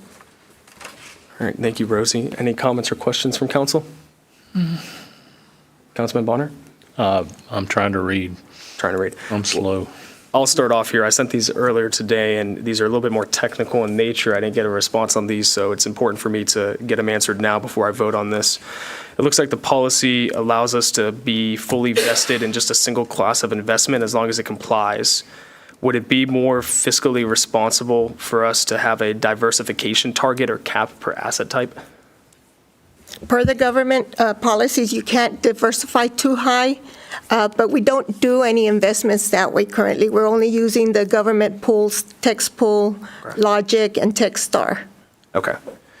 When we look at the loss of minimum rating procedures, it says to take all prudent measures when an investment falls below the minimum rating, but is there a formal trigger or timeline to report this to council or to initiate liquidation? If that would ever to happen, I'd have to act on it right away. Okay. Is there a formal trigger or timeline to report this to council? No, there isn't. Okay. If we could get one established, I think that's important. We want to make sure that we have that documented there. Reverse purchase agreements, these are riskier for up to 90 days. Should there be a pre-approval from council for each reverse repo or limit how often that they are used? That's up to council's purview. If you want to add that, we can add that. Okay. I hear a yes from the councilwoman. That might be something also to run by our financial advisor there, because that's something that stood out to me. Maximum maturity limits, we're deferring to state law, but should we set a more conservative internal cap? Really, the maturity date, you want to base it on when you're going to need the money. So most of the time, we only do short-term investments. When you say short-term, can you define that? Depending on what it is, like, for example, anything, the capital investments where we borrow money to rebuild, to do the buildings and stuff like that, you want to have the money accessible. And that's why TextPool and Logic and TechStar all are perfect solutions, because they're paying us almost the 5%, between 4.20 to 5% on a monthly, the annual. So, but we can access the money right away if we need it. We don't get charged any kind of penalty for pulling out the money, so it's readily available there for us to use. Okay. That works. One thing I was curious about, do we do a stress test at all on the city's investment portfolio? No, we don't. Okay. Do cities do that? Who would do that? So I can tell you, since we don't have a big area of your commercial banks, we don't really do CDs. That's one of the things you could do. Because we have everything in the pools where we can liquidate it quickly, the pools has, for every dollar they have in there over what's insured, they have whether it's treasury bills or everything is, should they belly up, it's all covered through some sort of security. The same as at the bank. Anything over the $100,000, the bank has securities pledged towards everything that we have in the bank as well, that they send us those securities for. So not sure what your... Well, I think you answered my question there. Because we're in the pools, there's not a lot of diversification that we do ourselves. There's no stress test that's needed. So, and that's why we do it that way. I love that. Yeah. Most cities are doing it that way. Now, unless we were just rolling in more money than we knew what to do with, that's a different story. If we were Pasadena or one of those bigger cities, but that's never been the case for us. We've never had that much. Absolutely. Okay. No, that works. That answers my question, Tammy. Appreciate that. Last one that I had is we have in the policy ethical guidelines and conflict disclosures, but it only requires action if a conflict exists. Would it be prudent for us to put proactive annual disclosures to ensure accountability there? For example, saying that, each investment officer shall file on annual certification with City Council conforming completion of required training and affirming that they have no disqualifying conflicts of interest? I'm just wondering, how do we currently handle ensuring that we comply with the ethical guidelines and conflict disclosure rules? What's that process currently for each investment officer? There's 2 investment officers, and we both do our training at the same time. We submit our training over to HR so that they can have it on file. As far as we don't have any conflicts because we are dealing with the pools. So as long as we continue just dealing with the pools, we wouldn't have any conflict unless we were part of that group, or we were part of Hilltop or any such investment that works with the pools. Okay, so we are submitting them currently to Chad. Chad has them on file for each and every year. So moving forward. It's every 2 years. Every 2 years. So moving forward, when we have this policy presented to us, because we have to, I think you said adopt it yearly, if we could just have that as supporting document to ensure we're up to date there, that'd be great. Okay. If we wanted to get out of the pools and diversify our investments ourselves, would that require council approval, or is that something that our investment officers could just do on their own? I believe it requires a council approval because even now, if we want to go to another pool, we have to go in front of you guys and get approval for it. Okay, perfect. Thank you, Rosie. So, I mean, the main two things that I would just say, if we could, I'd be fine with approving this tonight, just saying if we can get, a formal trigger or timeline for the reporting to council, if we need to initiate a liquidation, as well as council pre-approval for the reverse repo. I'm good. I'm good with that moving forward. Councilman or Mayor Pro Tem Lance? So since we're in this pool, or pools, I suppose that means that there's no need for like a occasional third-party audit? Because we're like in a protected pool. I mean, there's an outside third party to check our funds and where we're at and what we're doing. The pools themselves get audited, and we receive a copy of that audit report along with all their security pledges on a monthly basis. On a monthly basis? Yes. Okay, thank you. Good question, Mayor Pro Tem. Councilman Bonner? You mentioned a financial advisor, and that I'm assuming that's a contractual deal we do yearly, or? Our financial advisor is really Joe Morrow. Okay. So, yeah. So what's his role? As far as our investments, he has no role in it. We're the ones who decide where the investment money goes into. His role is if we need to get a hold of more money, either a bond, or he can tell us what our limits are, if we can or if we can't, find the source where we can pay from it, and then goes to But as far as where we put our money, how we do that, has no that's all say. all up to the two financial officers? Is that what you're called? Correct. Okay. Good question. With council's guidance, of course. So, Tammy? So to give you a little of the background, before we had this in place, our only option of whatever we could do with our money was just leave it in the bank. We couldn't put it in anything. So then when we started getting some money built up in the bank, it was like, well, shoot, we're not getting the best interest for it. So the next safest thing we could do was to join these pools. The pools work just like a bank account. So we get a statement, just like you get a statement when you spend money out of your checking or savings. We get a statement that Rosie balances every month. So audit-wise, we know exactly what's in there, we know exactly what's come out, and we know exactly what interest rate or what the interest is that's been booked in there. So truly, it's just like a big savings for the city that earns money that's secure. So that's why we went into the pools. And I'm assuming that that's a big assumption. I'm assuming that there's only one pool, but how do we know that? We have three. Okay, what would trigger y'all? Is it just an amount of money, and what is that amount that would say, hey, maybe we're at the point to where we don't want to be in the pool?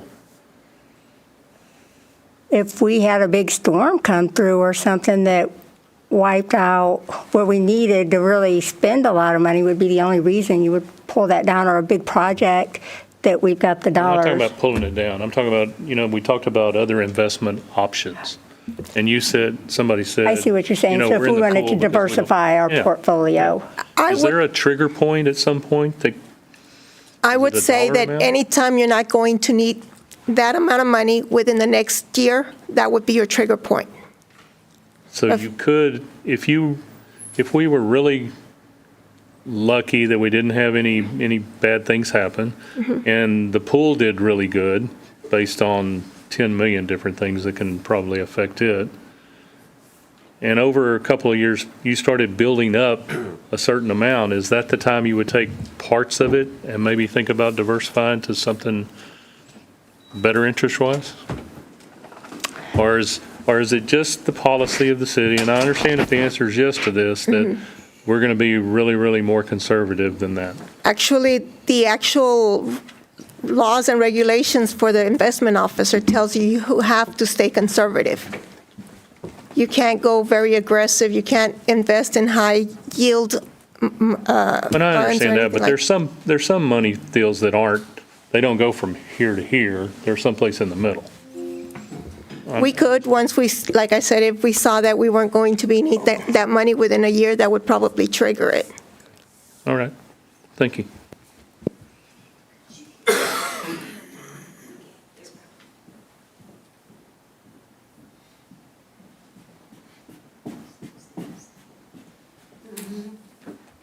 Rushing up here, sorry y'all, had to get some coffee. Request from the audience was if we can just make sure that we all speak clearly into the microphone. It's a little tough to hear out there, so. All right, council, any other comments or questions regarding the financial policy? Really good conversation so far. You have one, Councilman? No, you're good? All right.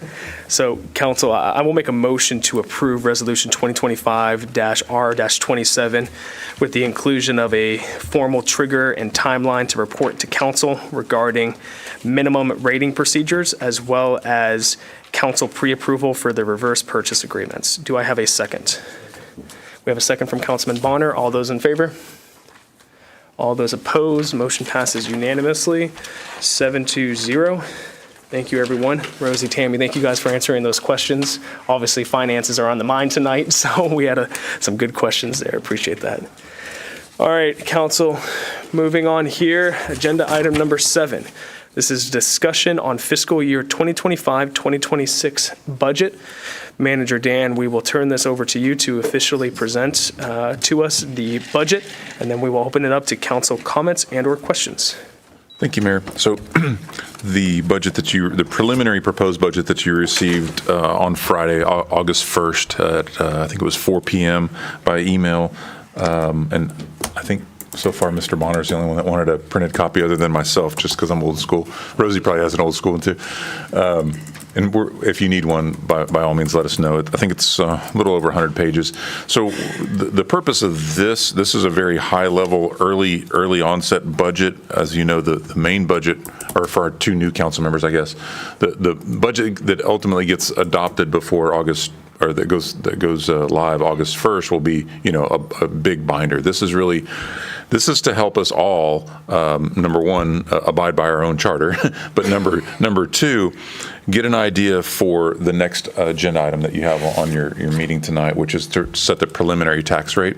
So that's not necessarily the tax rate, that's the ceiling. That's whatever y'all set tonight will be the most that you can go when it comes time to set your tax rate. So thankfully, we got the information that we needed to put this document together last week. And what I'm talking about is all of the attachments, like attachment 4, 5, 6, and 7, specifically from BCAD. That's where it shows what our certified appraisal roll is, our tax rate notice, our calculation worksheet, certified totals, and all that, because everything is based on those. So they gave us and then so the first couple of pages of this overall document, that's just sort of kind of an executive summary. If you don't want to read through the other 100 pages, that's totally fine. What we try to do is kind of summarize what all is entailed in this first preliminary budget. I'll just kind of hit a couple of the highlights. The big thing is our overall net taxable value has increased from $2.1 billion to about $2.3 billion this year. Property count went up about 1,000 new properties, so from 9,000 to over 10,000. Probably the biggest thing is the TERS, which is Meridiana. So that is now up to $497 million in value in the TERS in Meridiana.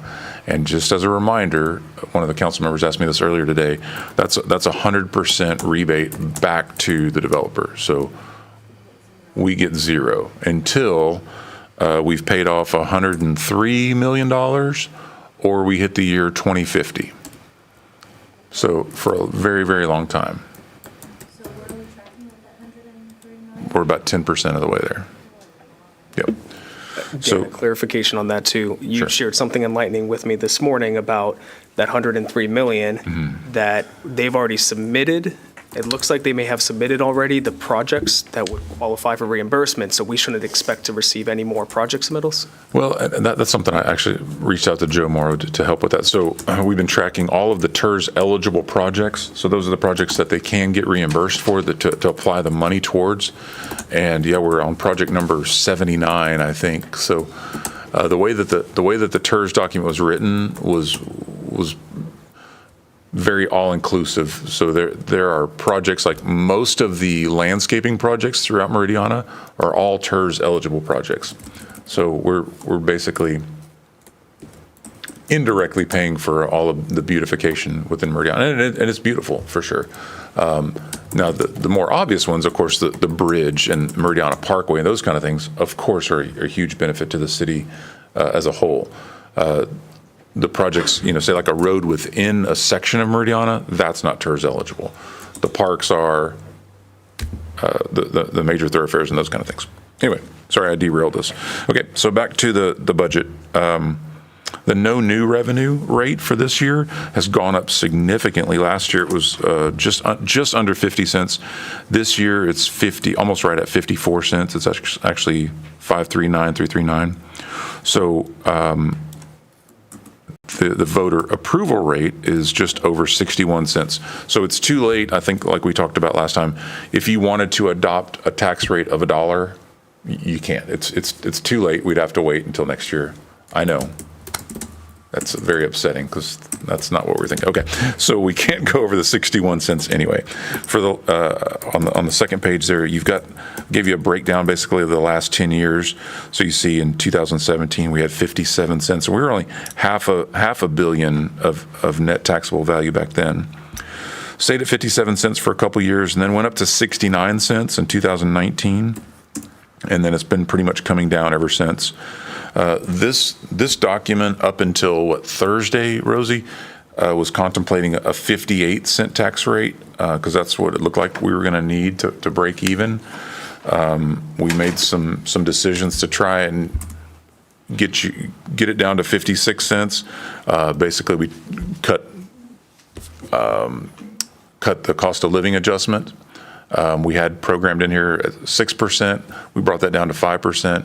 And now the document only has 3%. So that's total for all employees, 3%, including PD, if anybody asks. So that's all employees, 3% total, whether it's COLA or merit. I think we just have it in as COLA right now. So we were able to basically shave off those 2 pennies with that. And then I think we brought one other thing down. We had some departments go back and Yes. relook at their budget and try to trim down their expenses. Yep. So of the 56 or whatever tax rate you select, there's 2 components to it. One is the operations and maintenance, and the other one is the debt service. So the debt service is what it is. We can't change that number. So whatever we increase it by is going to go straight to the operation maintenance, which makes sense because that's the thing that does fluctuate. We add new employees, we add 1,000 new homes, we add all of these new roads and everything that we have to maintain. Obviously, it's going to cost more to maintain those.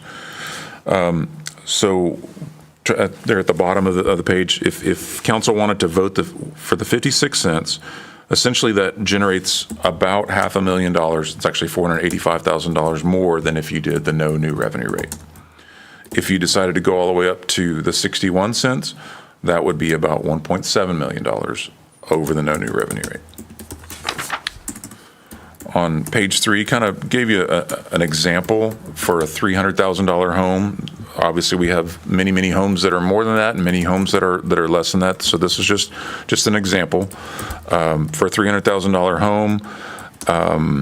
If you went to the 56 cents, that would be a monthly impact of about $5 more per home than the no new revenue rate.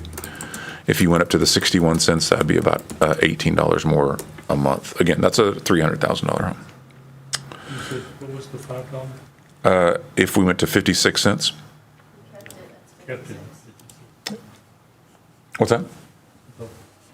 Yes, if we kept it at 56, correct. You said $18 per month. If we went to 61 cents, yes, Go ma'am. up to 61. I'm on the top of page 3 right now. Manager Dan, Yes, is ma'am. that per month or per year? The per year is the 218. Okay, so if we kept the revenue, I'm sorry, the tax rate at 56, $62 more a year. $62 more a year for an average home of $300,000. Correct. $62 the entire year. Yes. Okay. Yeah, because there's not that big of a difference between the no new revenue rate of 54 cents and keeping the current at 56. It's obviously only 2 pennies. Each penny is about $185,000 in revenue. And so, Dan, a clarification here. Yes, sir. All right, I stepped out for a second. This is going to be if a home was valued at $300,000 and the value stayed exactly the same at $300,000. Sure. Nobody's home stayed exactly the same value. I know my home, when I ran these numbers, it would be a $161 increase for me for the taxes paid to the city this upcoming year compared to the last year. So am I assuming that correctly, that you'd have to also equate in the value increase in your home and then apply the current tax rate? Yeah, really what we're trying to compare it to, not necessarily last year, but comparing it to the no new revenue. So even the no new, I suppose there is actually an increase, right? It's a little bit of a misleading statement to call it the no new revenue, but that's what it's called. I appreciate that. Thank you for that clarification. Yes, sir. Over the last couple of months, I'm going into the last part of page 3, so the budget request, and this was the tough part, and I know staff has had, already some discussion on this, of course, because all of our directors went through a lot of trouble and a lot of effort to put together good presentations. And it's important for council and the citizens to know what each department does, what, most people don't know unless you're just in it every day, what a city government looks like. So I just want to assure and I guess edify that was not a wasted effort by any stretch of the imagination. We need to do that. It's important to do it. It's important to show the citizens and council what it would take to try and keep the same level of service. Altogether, all of the different departments combined identified about 40 new positions. Right now, we have 0 of those new positions in this budget at 56 cents. Can't afford a single additional position. We also identified about 43 different supplemental requests, about $3.7 million. The only ones that I believe are included, Rosie, correct me if I'm wrong, but the 3 vehicles that were, originally I think Robbie had identified 5 or 6 different vehicles, but 3 of those were 2016. So according to the vehicle policy, when we hit that 10 years or 100,000 miles, so we're just going to, I think for right now, we're just going to have to stretch it. If they're 2016, they're just now hitting their 10 years. But there are 3 vehicles. I think one's a 2008, one's like a 2010 or 12, one's a 14. So anyway, those are the only supplemental requests technically through the vehicle replacement fund. Last year, we had the TMRS updated service credit proposed in that budget last year. It was about a $450,000 cost last year. Now, because of the longer you wait, the more expensive it's going to be, the more employees you have. So now that's up to a little bit over $600,000. That's not included in here. And again, the COLA is really the only other thing that's included. So at the bottom, I mentioned that a minute ago, each penny is about $185,000. So just as an example, if you were to consider, if council were to consider 57 cents, then that, as an example, could pay for those top 9 supplemental requests. So I included those here, just kind of copied and pasted them from section 9, I think it is. Yep. So like the live stream room, the AI review software, the fixed assets module. Anyway, that's just an example of what a penny could pay for. And then we put a table there so you could kind of see all of the different numbers of what each penny how much revenue that we'd realize. 2 important assumptions under that, right before we conclude this executive part of it. The 11.2% increase that we just talked about, that we have that baked into it right now. So if we're not going to do that, then obviously we need to do it and adjust accordingly. And also the credit card fees. and service charges. Rosie, that's one thing can you talk about that just real quick?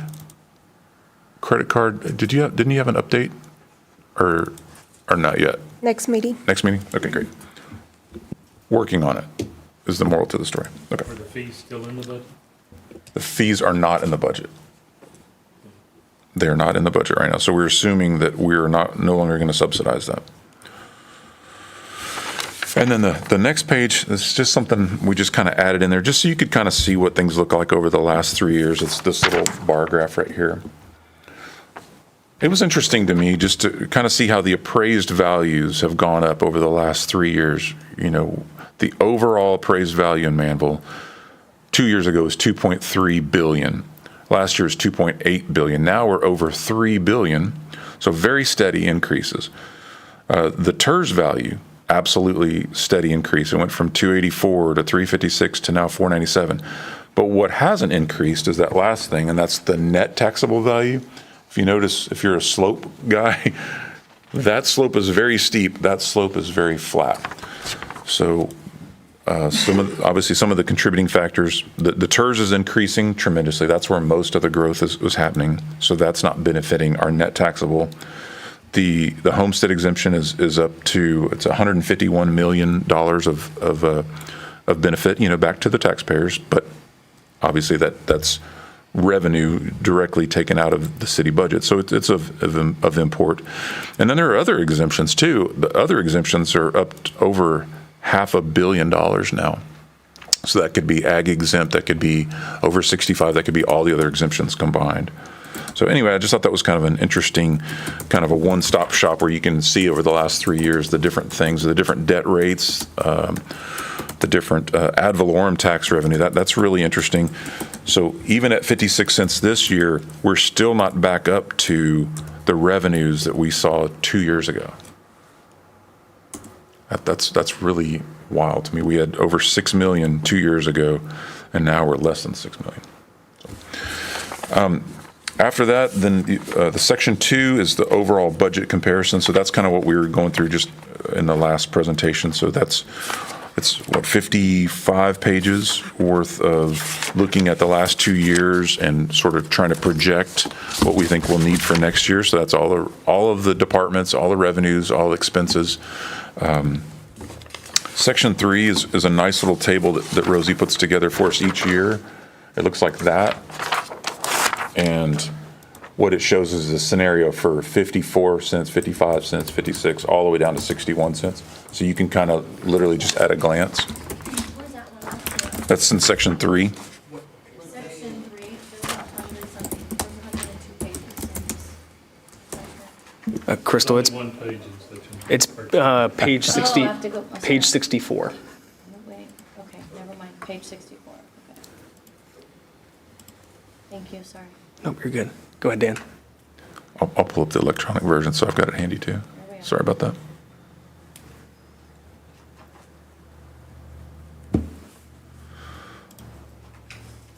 Oops, where is it? Nope, it's not in the packet. Okay, never mind. Okay, so that just breaks it down again for each different penny.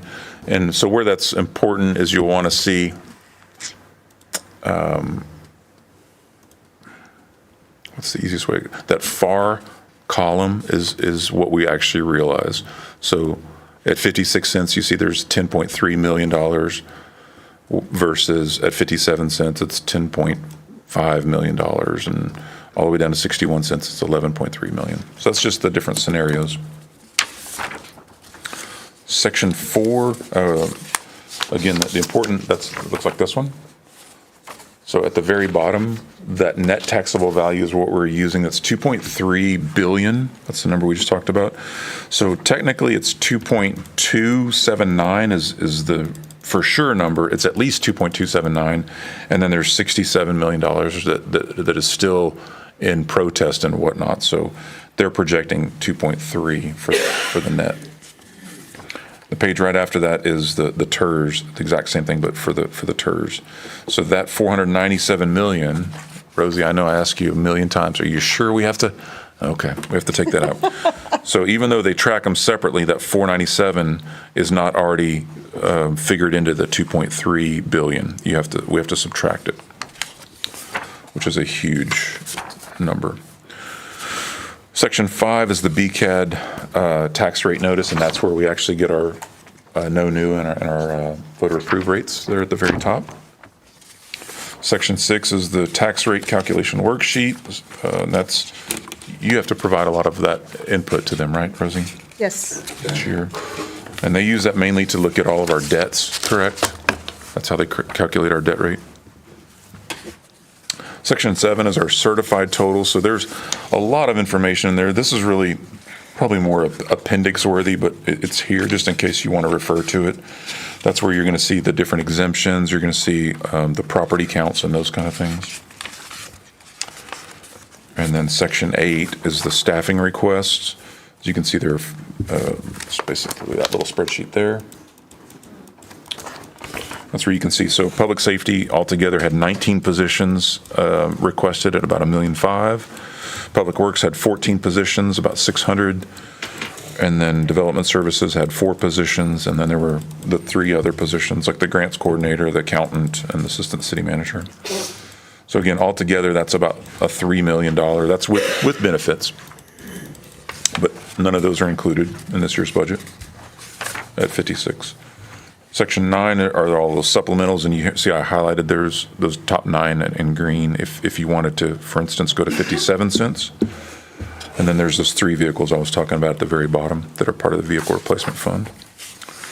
And finally, Section 10 is that updated service credit. For those council members that weren't here last year, so we are partners with TMRS, Texas Municipal Retirement System. It's a great retirement system.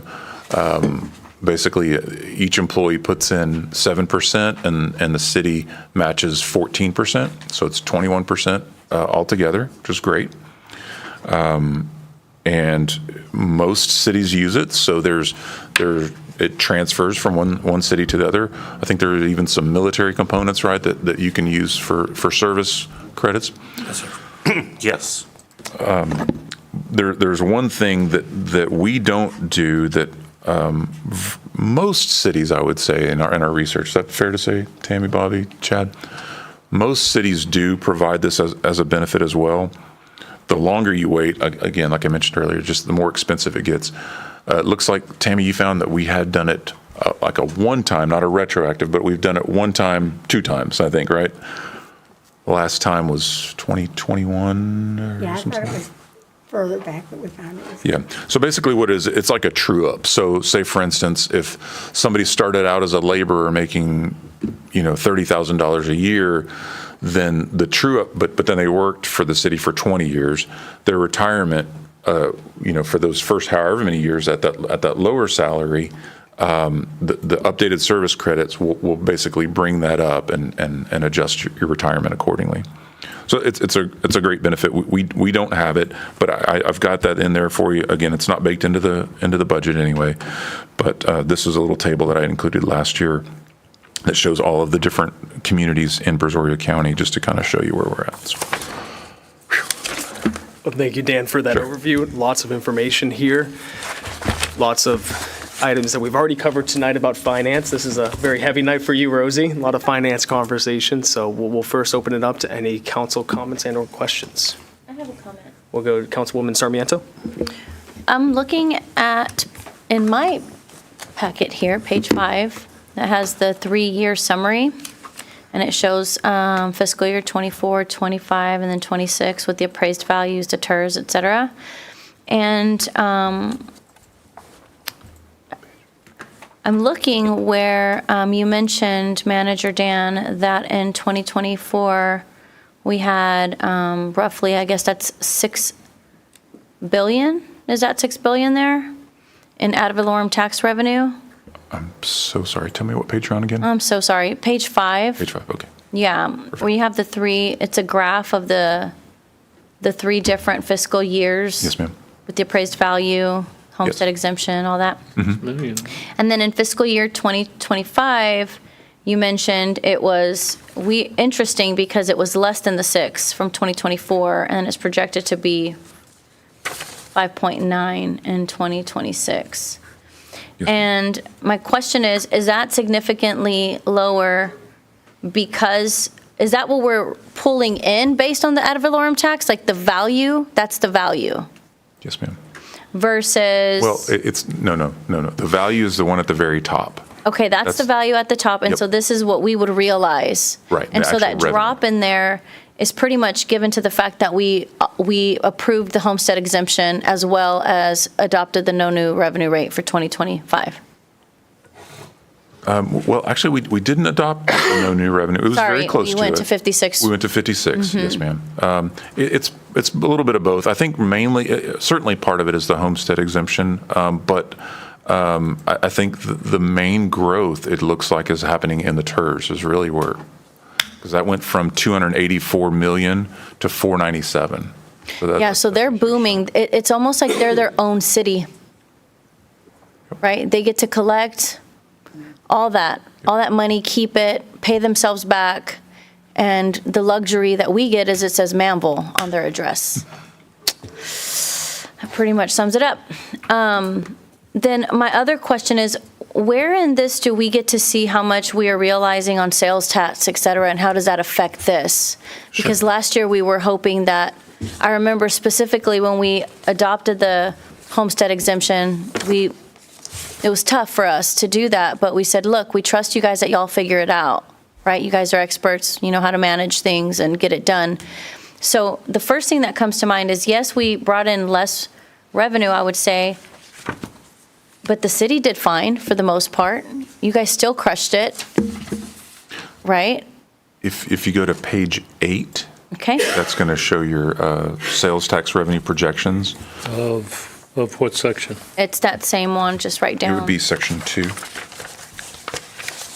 How do y'all see sections and I don't? It's so different. We're all probably looking at different things. Section 2, so Keith, on the printed, it'd be page 1 of section 2. Thank you, Mayor. Team player over here. Page 8 of 102, yep. Okay. So there's your, so Department 2, so Department 1 is the ad valorem, so that's where that 5912 number is again. And then Department 02, miscellaneous tax revenues, sales tax revenues. So right now, it's projected considerably more than we collected this year, and that is mainly due, quite frankly, to Lowe's. So we're looking Lowe's? at. Yes, ma'am. Oh, once that's in, we're projecting more sales tax revenue Yes, because of the lows. Yes, Okay. Sorry. Go ahead. Yeah, no, that's where the sales tax is at. So and it's a projection, you know. So it looks like if we get the Home Depot that was mentioned earlier tonight, that would significantly impact this as well. Sure. And if we can draw in those big retail stores that generate a lot of tax revenue, it would help. Yeah, I mean, candidly, and Tammy and I, you know, look at this kind of stuff to see the sales tax revenue and the ad valorem revenue anywhere in the same with the same number of digits is hard to fathom, because forever it was, you know, there was no sales tax really. It was all ad valorem. So I don't presume that we'll be like Webster, where, you know, theirs is all sales tax revenue versus ad valorem or something virtually. I don't know, But this is incentive enough to get going on the 160 acres to help whoever comes to these meetings to get these big box stores going, because this is a way to offset and not feel guilty that we're not increasing the rate. So we are projected to increase our sales tax revenue, let's see, by almost basically double, yeah. double. Roughly, yeah. 2.5. And the rationale for that, of course, is all of the other things in Manvel Town Center that are coming on board, and kind of comparing it to really right now, well, the biggest sales tax generator in the city is HEB. HEB.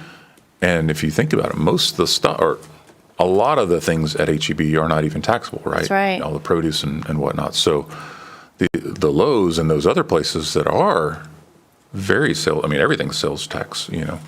So this to me, it gives me peace because it doesn't really scare me. What scares me right now is is knowing that if we don't adopt a penny more, that we don't get a majority of the things that our departments are requesting. And that's the reality. That's where I'm sitting with that. I don't know if I can stomach it yet, but it's deeply concerning because as a city, we have to look at this like, in order to function properly, to serve our citizens, we have to be able to have the basic minimums. However, we struggle with all the other taxing entities that are, strangling us at the moment with no end in sight. So I'll get off that soapbox. But anyway, to this point, this is encouraging. The next question I have is, how did we come up with that projection? Is there a formula or something?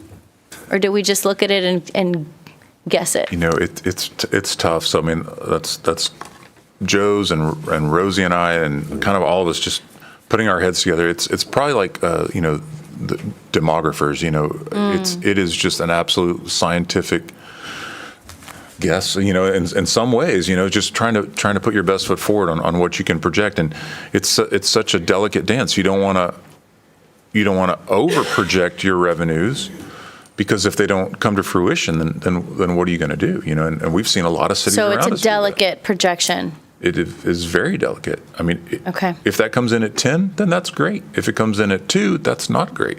So we want to be realistic as much as possible and look at what we know. I mean, so right now we don't. Correct me if I'm wrong, Rosie, but we're not factoring in a Home Depot or a Target or anything like that. If those happen, great. But Lowe's is the only one that is under construction right now that we're obviously betting on that to happen. Which is exciting because we are the city on the rise, and we know that these things are in development and they're baking in the oven. Right. Right. And so that's encouraging to me, at least. But it's quite frightening that the values keep increasing so hugely, and we're not really realizing that. It's like it's forcing us to have to say we've got to raise it a penny or two. It's not helping us that the values are going up ultimately. Okay, thank you. Thank you, Manager Dan. So we'll go Councilman Bonner, and then I'll follow up after that. So, Councilman. Okay, so a couple of questions. I'm looking at Section 9. Right after the personnel requests, there were supplemental requests. Yes, sir. Totaled 3.5. Yes, sir. A little over 3.5. So, Rosie, what's in the rainy day fund right now, our 6-month fund?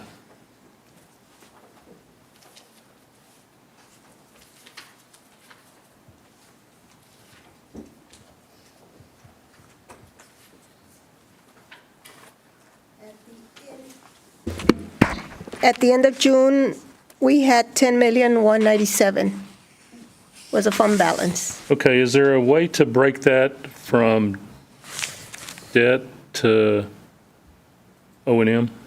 Is there a difference in that? Not on the fund balance, no. Okay, so it's all lumped into one. The debt is separated in a separate fund. This is all. It's in a separate, so it's not part of this. Exactly. So we don't set aside right now anything for debt in the rainy day fund? No, that's set apart in the debt service. Okay, so is there a rainy day debt fund? No, there isn't. It's all only baked into the property tax. That's the INS rate. Okay. So here's my question. Everybody around us, and I was probably part of this discussion, can't remember when that was adopted as far as the 90, but I'm almost positive it was after I was here last year, and I know there was a lot of discussion on it, and I understand it, but I'm wondering if we can look at, that's $10 million there. If we could find a way to number one, it's going to require each department head to go back and say, here was my personnel, here was my supplemental request. If I didn't have any personnel, what part of these supplementals do I still need? Because obviously, if you don't hire, I'll just throw this out there, if you don't hire 2 more heavy equipment operators, there might be a piece of equipment here that you don't need or you can't use, or maybe that's wrong. and you say, well, I could figure a way to use all this with the current people I got. But I'm just wondering if we went back to 90-day, just as a question and reference point, that would free up $5 million if we went back to a 90-day that we might could use towards some of this. Now, you can't use it for personnel the way I understand it. No, you can't. But you could use it for equipment. Yes. So we don't even have to go back to 90 days. Maybe we figure out to get 3.5 million or whatever this figure would come out to. Maybe we cut it back to, from 180 to whatever 4 months is to see if we can get some more money. Because I understand why it was formed. We had a once in our lifetime, once in our grandparents' lifetime pandemic, okay? And that kind of set a fear in people that we were going to get to a point someday, if that happened again, that we might need the money. But I don't know that we can live with that fear versus trying to figure better ways to use $10 million, plus the interest it's drawing. I'm assuming that includes interest, correct or not correct? Yes. Okay. I'm just looking at a couple of ways that we can find funds without having to increase taxes. Like I say, I don't know that we need all of it. Do we need the 90-day? Probably not. We may not need $5 million, but if we could get 3.502950 and give people equipment there and not have to raise taxes, to me, that's an option. Another thing I was thinking about was we have the Phase 4 monies that we were talking about. That was what, $4 million? Again, equipment purchases. Do we kind of talked at this the last meeting where we were looking at Large Avenue and some of these road additions that they're really not as important to me as it is not increasing taxes and things like that. So I'm just looking, there's two places that's $14 million. Well, 5 and 4, $9 million. On the bond money for the 10 million for the streets, we can only spend it on street drainage. Robbie's stuff is street sidewalks. drainage, isn't it? Robbie's equipment. Robbie's equipment? Yes, some of it. Yeah. I Some mean, of it. I'm not saying we can do it all, and I'm not saying we have to use all those funds to do it. But I think if we can do that, we just need to look at those two alternatives and see how does that affect your projections for the 56 cents versus 61 cents. How does that fall in if we don't have to use that money to get those? Just a thought.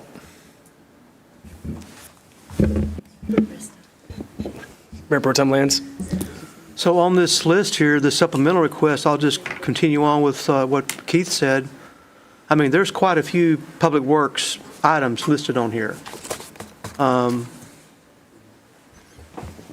So, the skid steers, street sweeper, on and on and on. So all this public works items should be able to come out of that fund, right? Nope. Because it does not pertain to Streets, drainage, or sidewalks. It has to pertain to those three. Manager Dan, you want to chime in here? Yeah, we could go slope through. mower, doesn't that pertain to drainage? Well, Mayor Pro Tem, I think Manager Dan wants to weigh in. Yeah, I mean, we can certainly look at that and just go through which ones. I mean, there's somewhat of a precedent for that. When we had to rent some equipment, for instance, when we were doing the gravel roads, and we paid for that out of the 10 million. So there's a precedent for it. It's probably not all of them, but maybe it's 10 of them or something. But we can certainly, sure, we can look at that. That's just Sure. something we should think about. Good conversations there, guys. So just kind of some questions here and comments. I think the first thing that I want to do is I want to thank staff. You can look at this budget and you can see the tremendous amount of work that went into preparing this. difficult times. It's tough times. It's not for the faint of hearts or the weak-willed. It's tough. I was at the lake with my family this weekend and reviewing the budget, and it weighed heavily on my heart because you look at the budget presentations and then you see the sacrifices. This budget that you're presenting is you saying these are the sacrifices that we're willing to make as department heads, as staff, as our individual departments, and that doesn't weigh lightly on me. You also hear a lot of people that like to say out there in the public the mantra of eliminate property taxes. Well, tell me how you can eliminate property taxes and fund the basic essentials that government's supposed to fund. You can't do it unless you're willing to jack up your sales tax. You just can't do that. But I want to express gratitude. When I was struggling with sleepless nights over this weekend about this budget, I did take time to reflect on how far we've come and how, despite the difficult decisions that we've made, we've still found ways to invest in employees. Covering dependent healthcare is huge, next level urgent care. The police station ribbon cutting ceremony and the beautiful facility there, now that we're moving on public works, despite the difficulties, there's still a lot to be proud of. And I want to make sure that we don't lose sight on that. One of the things, Dan and Rosie, that I was looking at here is our revenue projections show at just under $2 million in new revenue is what we'll be able to recognize. If there's a way that we can get a summary sheet of where that's going, it was tough for me to be able to track and summarize it in my mind. So of that $2 million, $450,000 is salaries, $300,000 is subscription increases, $200,000 is this. If we can put that summary into buckets, because as I look at the expenses, it's tough for me to audit those expenses to determine where's our money actually going. I see that there's a legal fee that's increasing from $25,000 to $40,000, but yet we've only spent $11,000 for this year. Why, if we've only spent $11,000, do we now need to spend $40,000 on it when that's potentially one city employee that we're paying for every year? So understanding where that $2 million more in revenue is going to go is important to me. And maybe I'm missing it, but do we have a summary breakdown of where that $2 million in revenue is going, besides having to scroll through 52 pages? I don't think there's a specific summary. I think we could take it and summarize it. Is there probably not what he's looking for specifically, is there, Rosie? The one you have only has it summarized by department, but I can have it summarized by object, but it'll be, which is the last four digits of the account. So it'll put all the salaries, last year's, actually this year's budget and then next year's budget. That's perfect. I can do something like that. Yeah, I would love to see that. That'd be great. I do have some revenue concerns because the current fiscal year budget only has us projected to be about 85% of total revenue budgeted for what we're actually able to recognize. How confident are we that we'll be able to recognize this increase in revenue, specifically property tax revenue, if we can't even fully collect on the current year's projected revenue?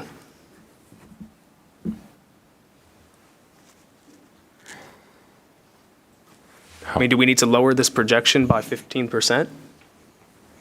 According to the county appraiser's office I received, at the collection rate they're expecting is 100%. They've never collected 100%. And that's setting us up for failure because they want to project to the public that it's 100%. But you look back at past years, they've never collected 100%. I put it at 98.5%. That's what I calculated and submit. At least you're a little bit more realistic there. But most years we're about 85 to 90%. So I'm concerned that we're setting ourselves up for difficult times based off of revenue projections. Are we confident that we're going to get 98.5 when we're only collecting 85% this year? We're at 98.5 as far as the actual county reports show. That's why I went with the 98.5. I think there was a problem in last year's budget. Okay. And that's why we didn't meet the budget. We're not going to meet the budget this year. Okay, because I see that we've collected year to date, so I'm assuming that's maybe through the end of July with this budget, 5.3 million. We budgeted for 5.8, so we're $500,000 short. Are we going to be able to collect that or no? No, not for this year, no. But yet we're projecting that we're going to collect 5.9 next year. we verified the numbers this year, we double-checked them, and I'm very confident that we should meet it next year. Okay. Because looking at 23, 24, it's about the same trend, about a $500,000 difference. So if we're being realistic here, I would only expect us to collect about $5.4 million. Because the past 2 years' trend, we've been about $500,000 short.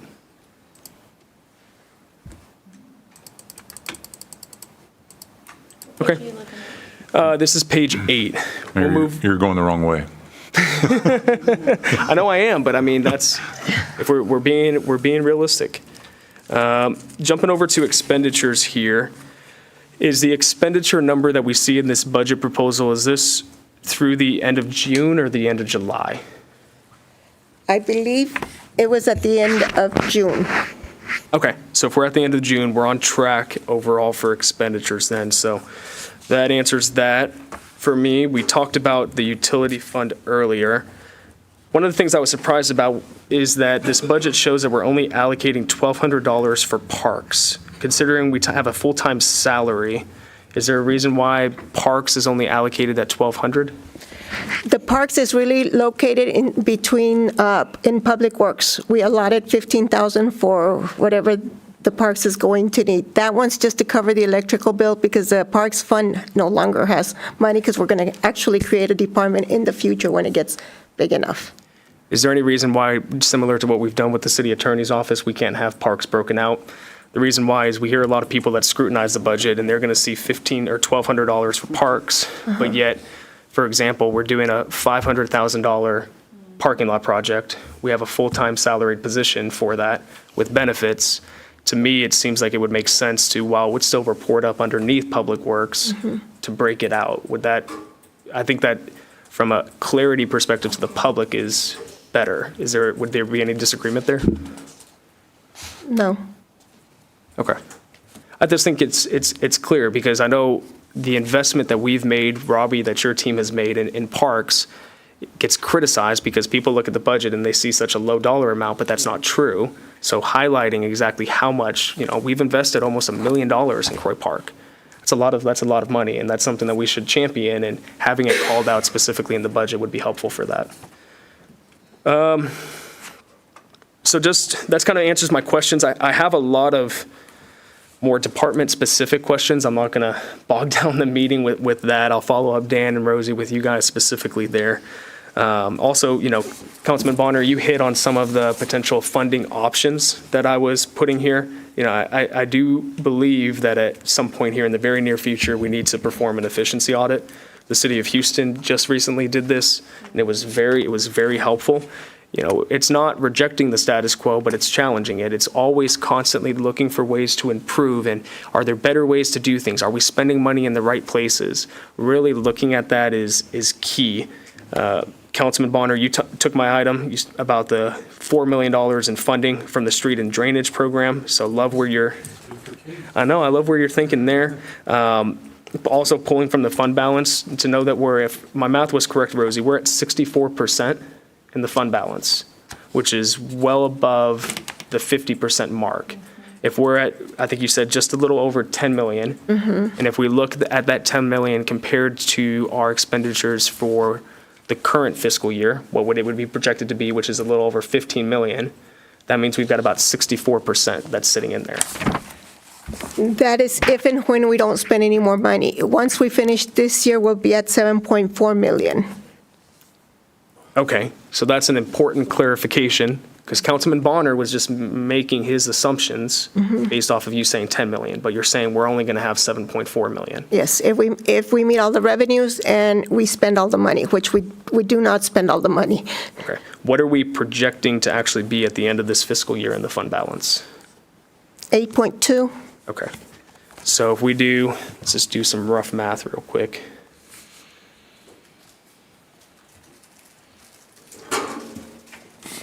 So about 54%. Okay. All right, that's a big difference. That's a 10% drop right there, so it's important to know. A few other items here. I'd like to take a look at the water reclamation funding, how we're actually paying for that. when we issued the funding there, we were told that the tax rate was not going to be impacted from that funding. We were going to look at other sources. And when you look at the tax rate year over year, that's not the case. The INS portion of the tax rate went up by 4 cents from fiscal year 2024 to 2025, and that was not expected because that's what's actually impacting us on the M&O side. Actually, those 4 cents that went up is for your agreements, your MUD agreements that we have to reimburse property tax to them. So our debt levy went up for reimbursement agreements. Yes. Is that, I didn't know that you could do that. Yes, you can. Okay, you can? Okay. I didn't realize, I thought that always came out of, that's a learning moment for me. I thought that always came out of M&O. Nope. That can come out of the INS. Yes. Oh, okay. Well, that's good. I still think we can look at the WRF funding. You know, the EDC right now is dedicating 90% of their revenue to the 160 acres, which is roughly about $1.8 million in this upcoming budget. But they're only putting $1 million in this current projected budget. If we increase that to, let's say, 1.4 of that 1.8 that they're dedicating to the 160, that then saves us from having to transfer roughly $400,000 from the utility fund, which then opens up money within the utility fund to potentially staff people or get equipment. So that's a funding source there. The others would be, you know, I don't know if there's any grant opportunities out there on top of what we're already looking at, but I think there's a chance to take a look there. But here's my main thing is, and I posted this on social media, the reality is if we hold the tax rate flat at 56 cents, we're foregoing important investments. You know, 70% of the community has said that that's what they want. It's important to us, for us as council, to educate the public on what that actually means. But this is where leadership's going to matter. We're all going to have to roll up our sleeves and have the hard conversations to move things forward. And I believe we have a budget town hall, Dan, Tammy, that's scheduled for the 20th. I think, Councilwoman, you were sharing it around, and that's going to be a joint town hall with TxDOT. So that's going to be a great opportunity for the public to come and ask us questions. It's going to be on the 20th here from 4 to 6 p.m., correct? I've got it down. Awesome. The 20th? The 20th of this month, yes, ma'am. All right. Well, that's all the questions that I have for now, so thank you, Rosie, appreciate it. Any other comments or questions from council? Okay. So Dan, what's the calendar look like from here regarding additional discussions, when decisions are going to happen, public hearings, et cetera? As Tammy Bell would say, hold please.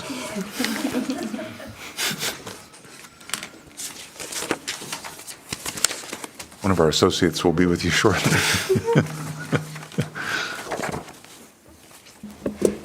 So the biggest piece is tonight, the next action item is going to be to set that preliminary rate and set the public hearing for your tax rate on September the 15th. You will have a budget hearing in there as well, and I did not bring my calendar, but I think that budget hearing, hold on one second. I know you haven't gone over discussion on kind of what the expectation is off the budget for that proposed rate. Are you guys going to talk about that as well during this conversation? Well, I guess that's the action item after this, right? Yeah, we'll discuss it during that item, Tammy. Okay, hold on, I'll tell you that date. I was looking for a way to stall. Okay. So while Tammy looks that up, Dan, if council wants to make any changes to the budget, whether it's an expenditure change, a revenue change, et cetera, what would be the cutoff date to getting those proposals in front of staff to give you guys time to vet it out, as well as council to adopt it? How much time do you need, Rosie? We have to pass a preliminary budget September 8th. That's the first one, the first read. I think the second is the 15th, unless we have special meetings. So the way your calendar is going to go, you're going to set your preliminary rate tonight and your public hearing. The public hearing proposed date for your tax rate is September the 15th. Then on September the 2nd, that's a Tuesday, that's the night you're going to have your budget hearing. After your budget hearing, you have to take some sort of action, so your action is going to be to adopt your budget and set your tax rate.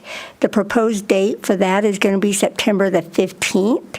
We are going to post a special meeting on September the 18th.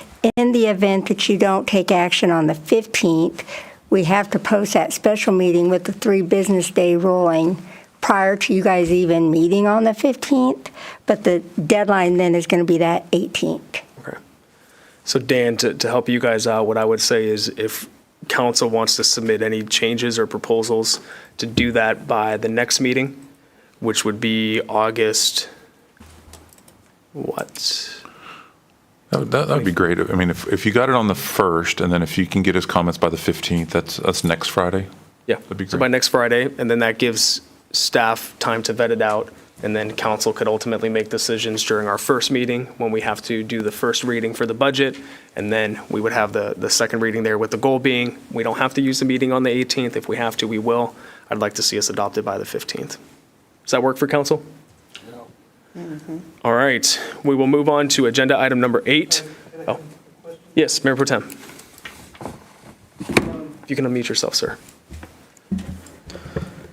Dan, in 2024, 2025, could you refresh my memory? How many employees did we add to the budget? Chad, do you have that handy? I don't have the exact number. I want to say it was around 14, 16, but I'll verify that number and get that out. And we had a COLA of what percentage last year? Last year, 5% total. And do we have any idea what our supplemental expenditures were for last year? How much money we had for that? Give me just a minute. I'll look up last year's.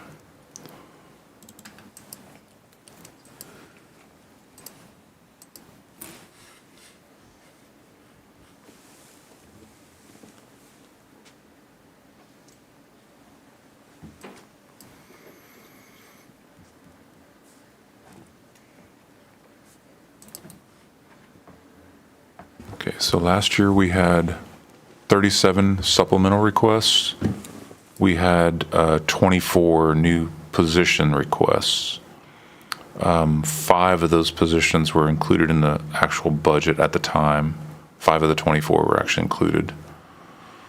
And then we had 37 supplemental requests. It was about 1.6 million.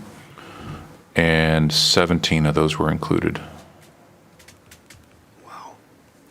So that was at 56 cents. Yes, sir. And this year, at 56 cents, we can't hire any employees. Yes, sir. We can't give 5% COLA. Yes, sir. And we can't do supplemental. Correct. Something happened.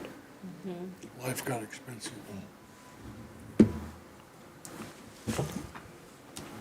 And we were able to do all of that with implementing the homestead exemption and knowing what the impact would be.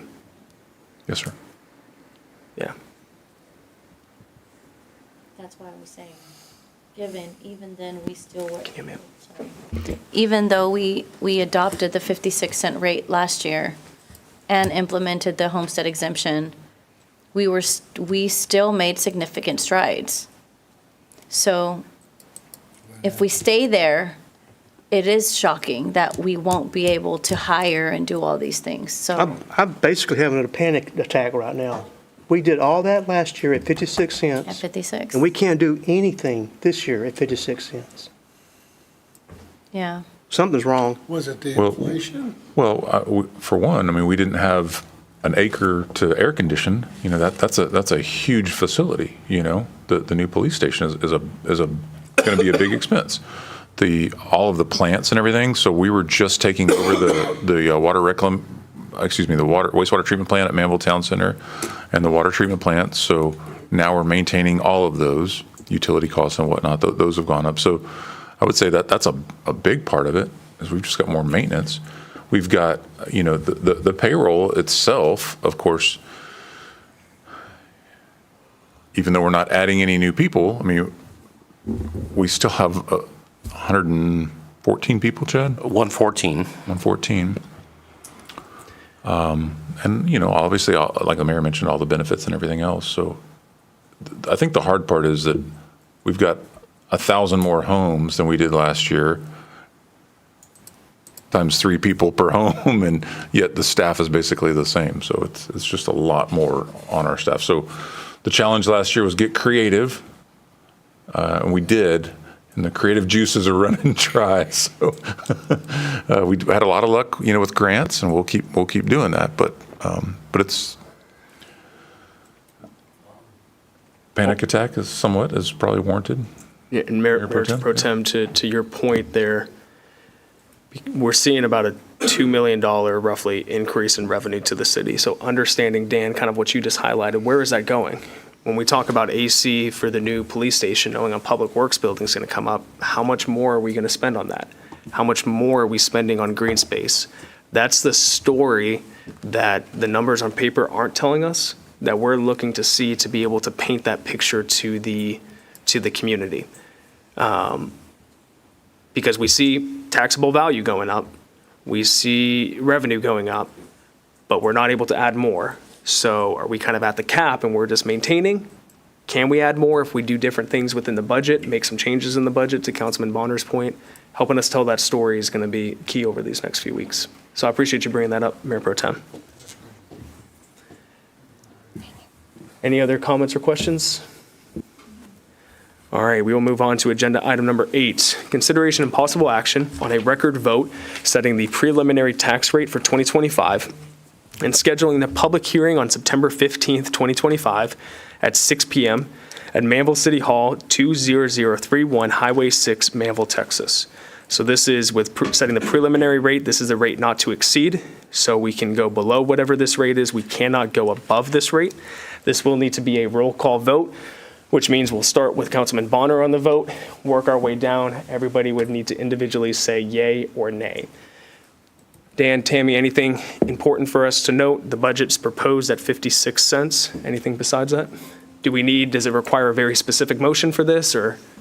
So you'll have to set them out. So if you're going to use the 56 cents, just know that once you set that preliminary, you cannot go up above that. Typically, historically, council has set that rate at a higher rate and always come down at the adoption time. As you guys, there really is no reason to have to do more research in your budget if that 56 is kind of what it was proposed at and what you're setting it for tonight, because that'll be your tax rate. 58, Absolutely. You can come down from it. You just can't go above it. Yeah. So, Council, what we did last year is to make sure that we set realistic expectations with staff. We set it at whatever was proposed within the budget. So here's the important thing. If a motion is made to set it at 61 cents, but there's no desire to go to 61 cents, to me, I would not want to get staff's hopes up that, all right, you might go to 61 cents. If there's a desire to go to 58 cents, then make a motion to set it at 58 cents. To me, just setting it at the cap sets up staff for disappointments rather than knowing realistic what the debate is going to be around. That's my personal opinion. I see the value in setting it high, knowing that you can come in low. But if I was sitting in staff's seat or Rosie or Dan's seat and I heard, oh, 61's the cap, man, maybe there's a chance here. But if there's no chance, why would we do that to them? I have a question. Councilwoman? So in the scenario, should council, hypothetically, adopt 61 cents? Let's say we go ahead, we adopt it, and then we vote on that, and that we set that as our tax rate. What happens next year? Because that's our limit. I'm not saying I'm for the 61. I'm just saying hypothetically, if we were to say 61, and next year, basically without having to go to a vote, we wouldn't be able to go above that. It would be capped there, right? Or does that number change? When does it go to the voters? It changes every year. So this is actually probably the highest no new revenue rate that we've seen in a while. The voter approves almost exact same as what was last year, I think, right? 61, yeah. So Everything anyway, looks the same as last year. That's why I'm asking, because if we were to vote that number in, or that tax rate in, how would that affect us next year when we are growing and there's strain on our budget and staff comes and asks for 50 vehicles, right? at what point do we have to go to the voters? Because as Mayor said, we don't want to get anybody's hopes up, and we want to be conservative, right? And we know that you guys are phenomenal at getting creative. But realistically, I'm just saying, I want to err on the side of caution of going, let's just go 61, because how would that inhibit us next year? So the way the process, let me see if I got this down, Dan. The way the process would work is next year, it's based off of the values. The appraisal district would give us the range.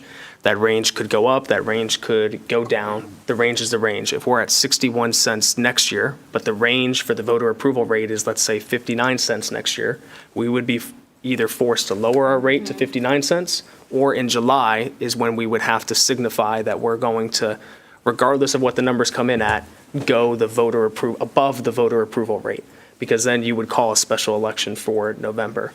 So it's kind of tough. It's a little bit of a guessing game going up into July, but at July, you make that decision. That's a go, no-go. Like at that point, you're either in, you're starting to call the special election, doing the notifications and everything along those lines. How'd I do there, staff? Did good? I'm not crazy about that route, just saying, that's just me, gives me a mini panic attack. What's the numbers on 58?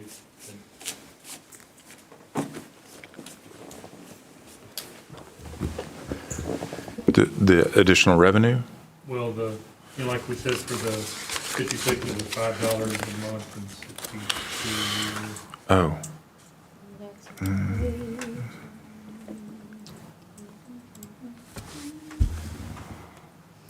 Let's see. Give me just a couple of minutes to do that. In other words, for a $300,000 home, that scenario, where's the other piece? Here it is. So Councilman Bonner, just to do like the rough math for me, if we stayed at 56 cents, it would be a $161 increase on my property. If we went up to 58 cents, it would be a $213 increase on my property. So you're looking at roughly a $53 swing for the year. For the year? Oh. For the payment, yeah. So basically, Do we have any feel for, Councilman Bonner, can you unmute yourself? do we have any feel for we always base this on $300,000, but what's the average in Manvel?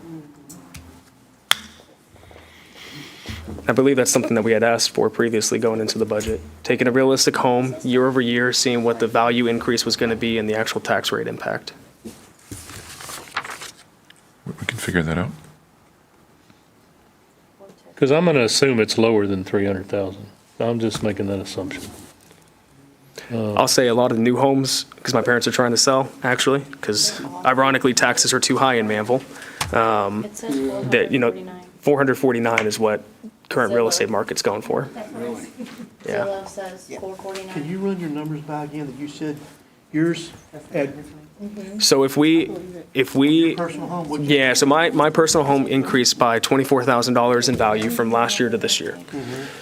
If by taking into consideration that increase in value, if the tax rate stayed flat at 56 cents, my bill would increase by $161 to the city.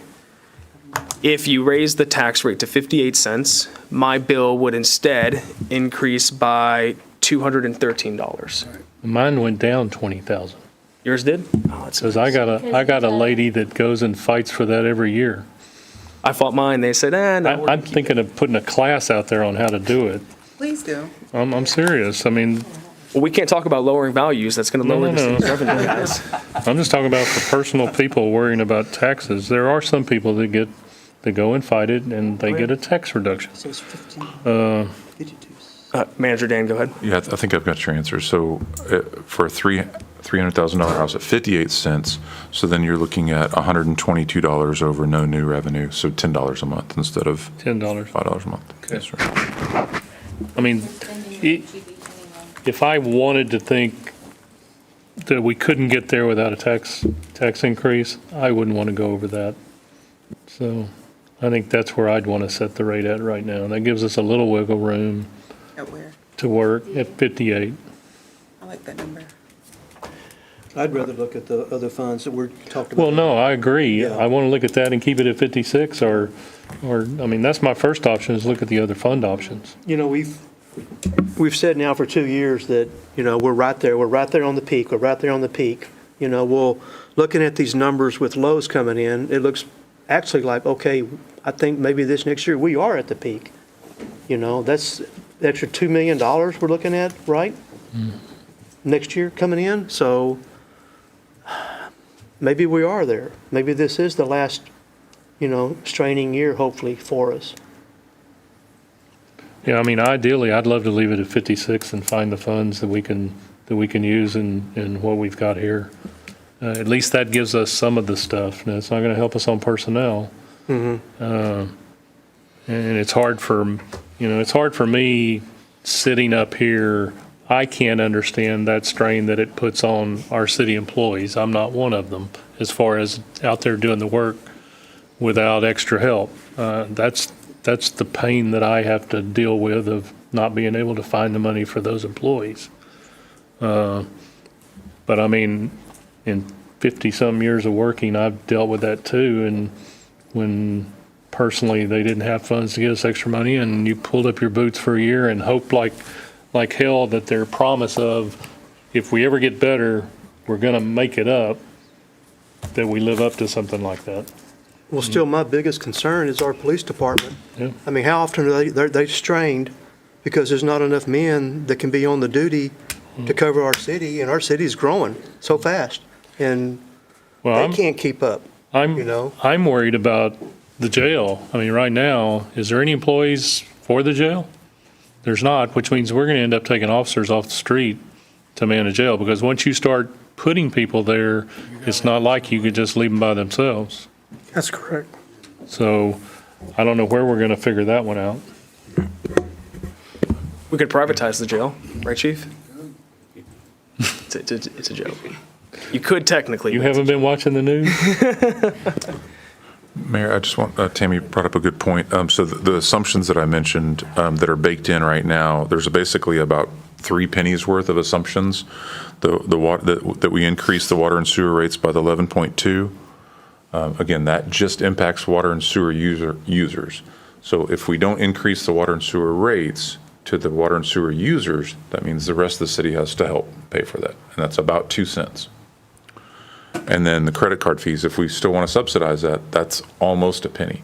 So those aren't given. We're not voting on those right now. But if there's any chance that you don't have the appetite to pass those two, then we need to include 3 cents to make up the delta there. So that's 59 cents. I'm not putting words in your mouth, but just it's a very, very important thing. 56 only works if those assumptions are met. It's a valid call out. Absolutely, Dan. Well, council, let's call the question on this. So what we'll need in the motion is 2 things. We'll need a motion to include what the preliminary tax rate is going to be, and also scheduling the public hearing. Do I have a motion for this agenda item? I'll make a motion for this agenda item. Okay, what do you want your motion to be, Councilwoman? Well, I'm opening up the motion to vote on this.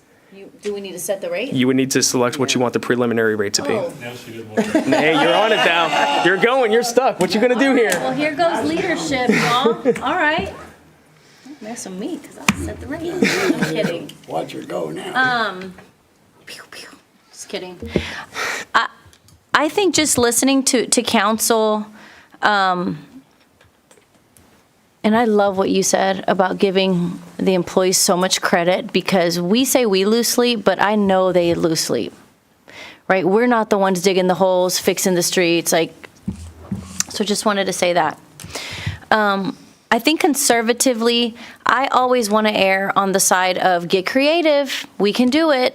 And my gut looking at these numbers, it looks like considering lows, considering the growth in values, considering we are growing. Yes, the TERS is growing, outpacing us. We have a competing city there.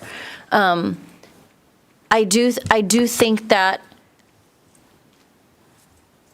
our citizens and employees, we deserve to have what we need so that we can keep our word.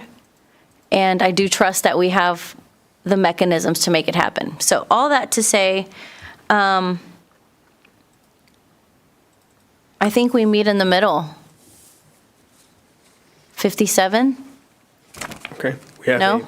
We have a motion for 57 Well, on the floor. Well, because it's 61 is the highest. I heard a few council members say we can stay at 56. We've got other things that are increasing. We were able to do so much at 56, and we're still growing. So if we keep it there, technically, we can probably do what we need to do. But then I also heard saying 58 and pulling from the fund balance.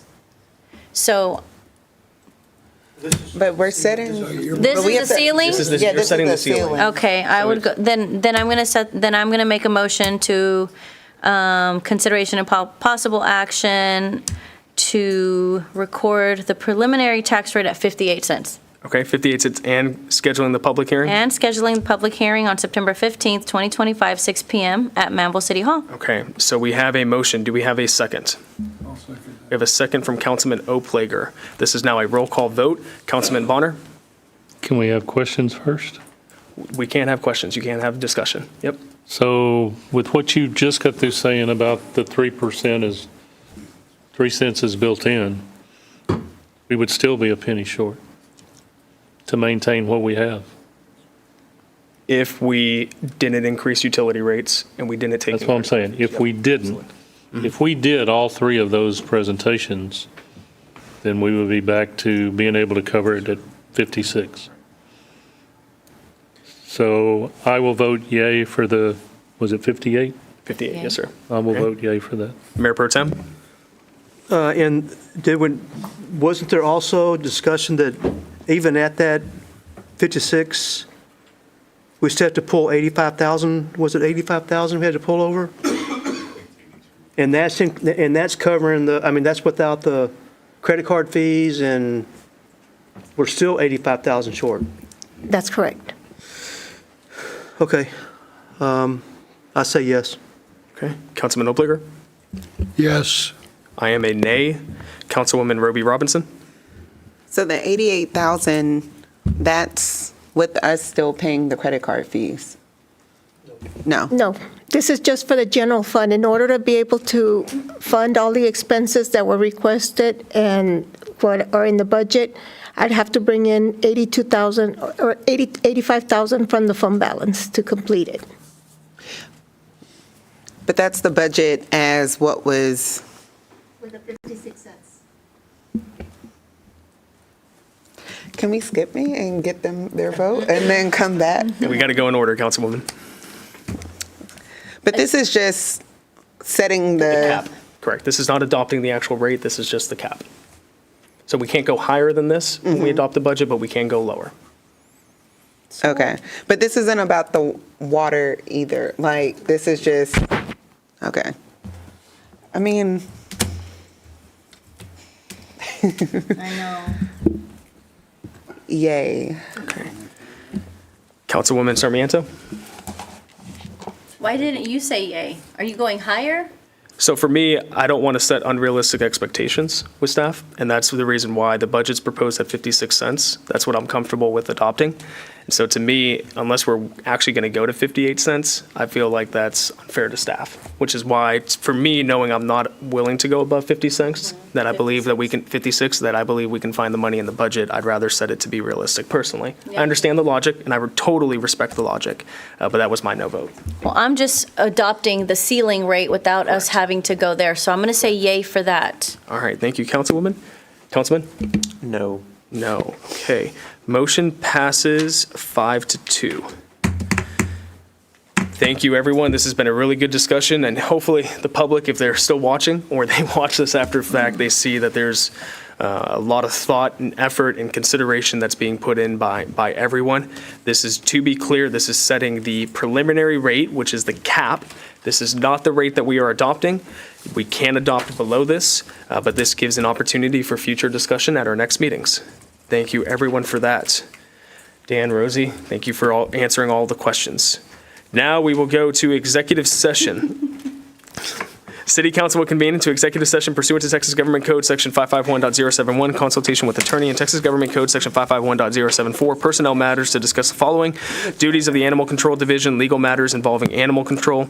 We will head into executive session at 9:39. Council, we will have our city attorney join us first, and then we will invite the chief and manager Dan to join us next. Thank you, everyone.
All right, council will reconvene from executive session here at 11:39 PM. Having taken no action, we will go to mayor and council comments, just a few.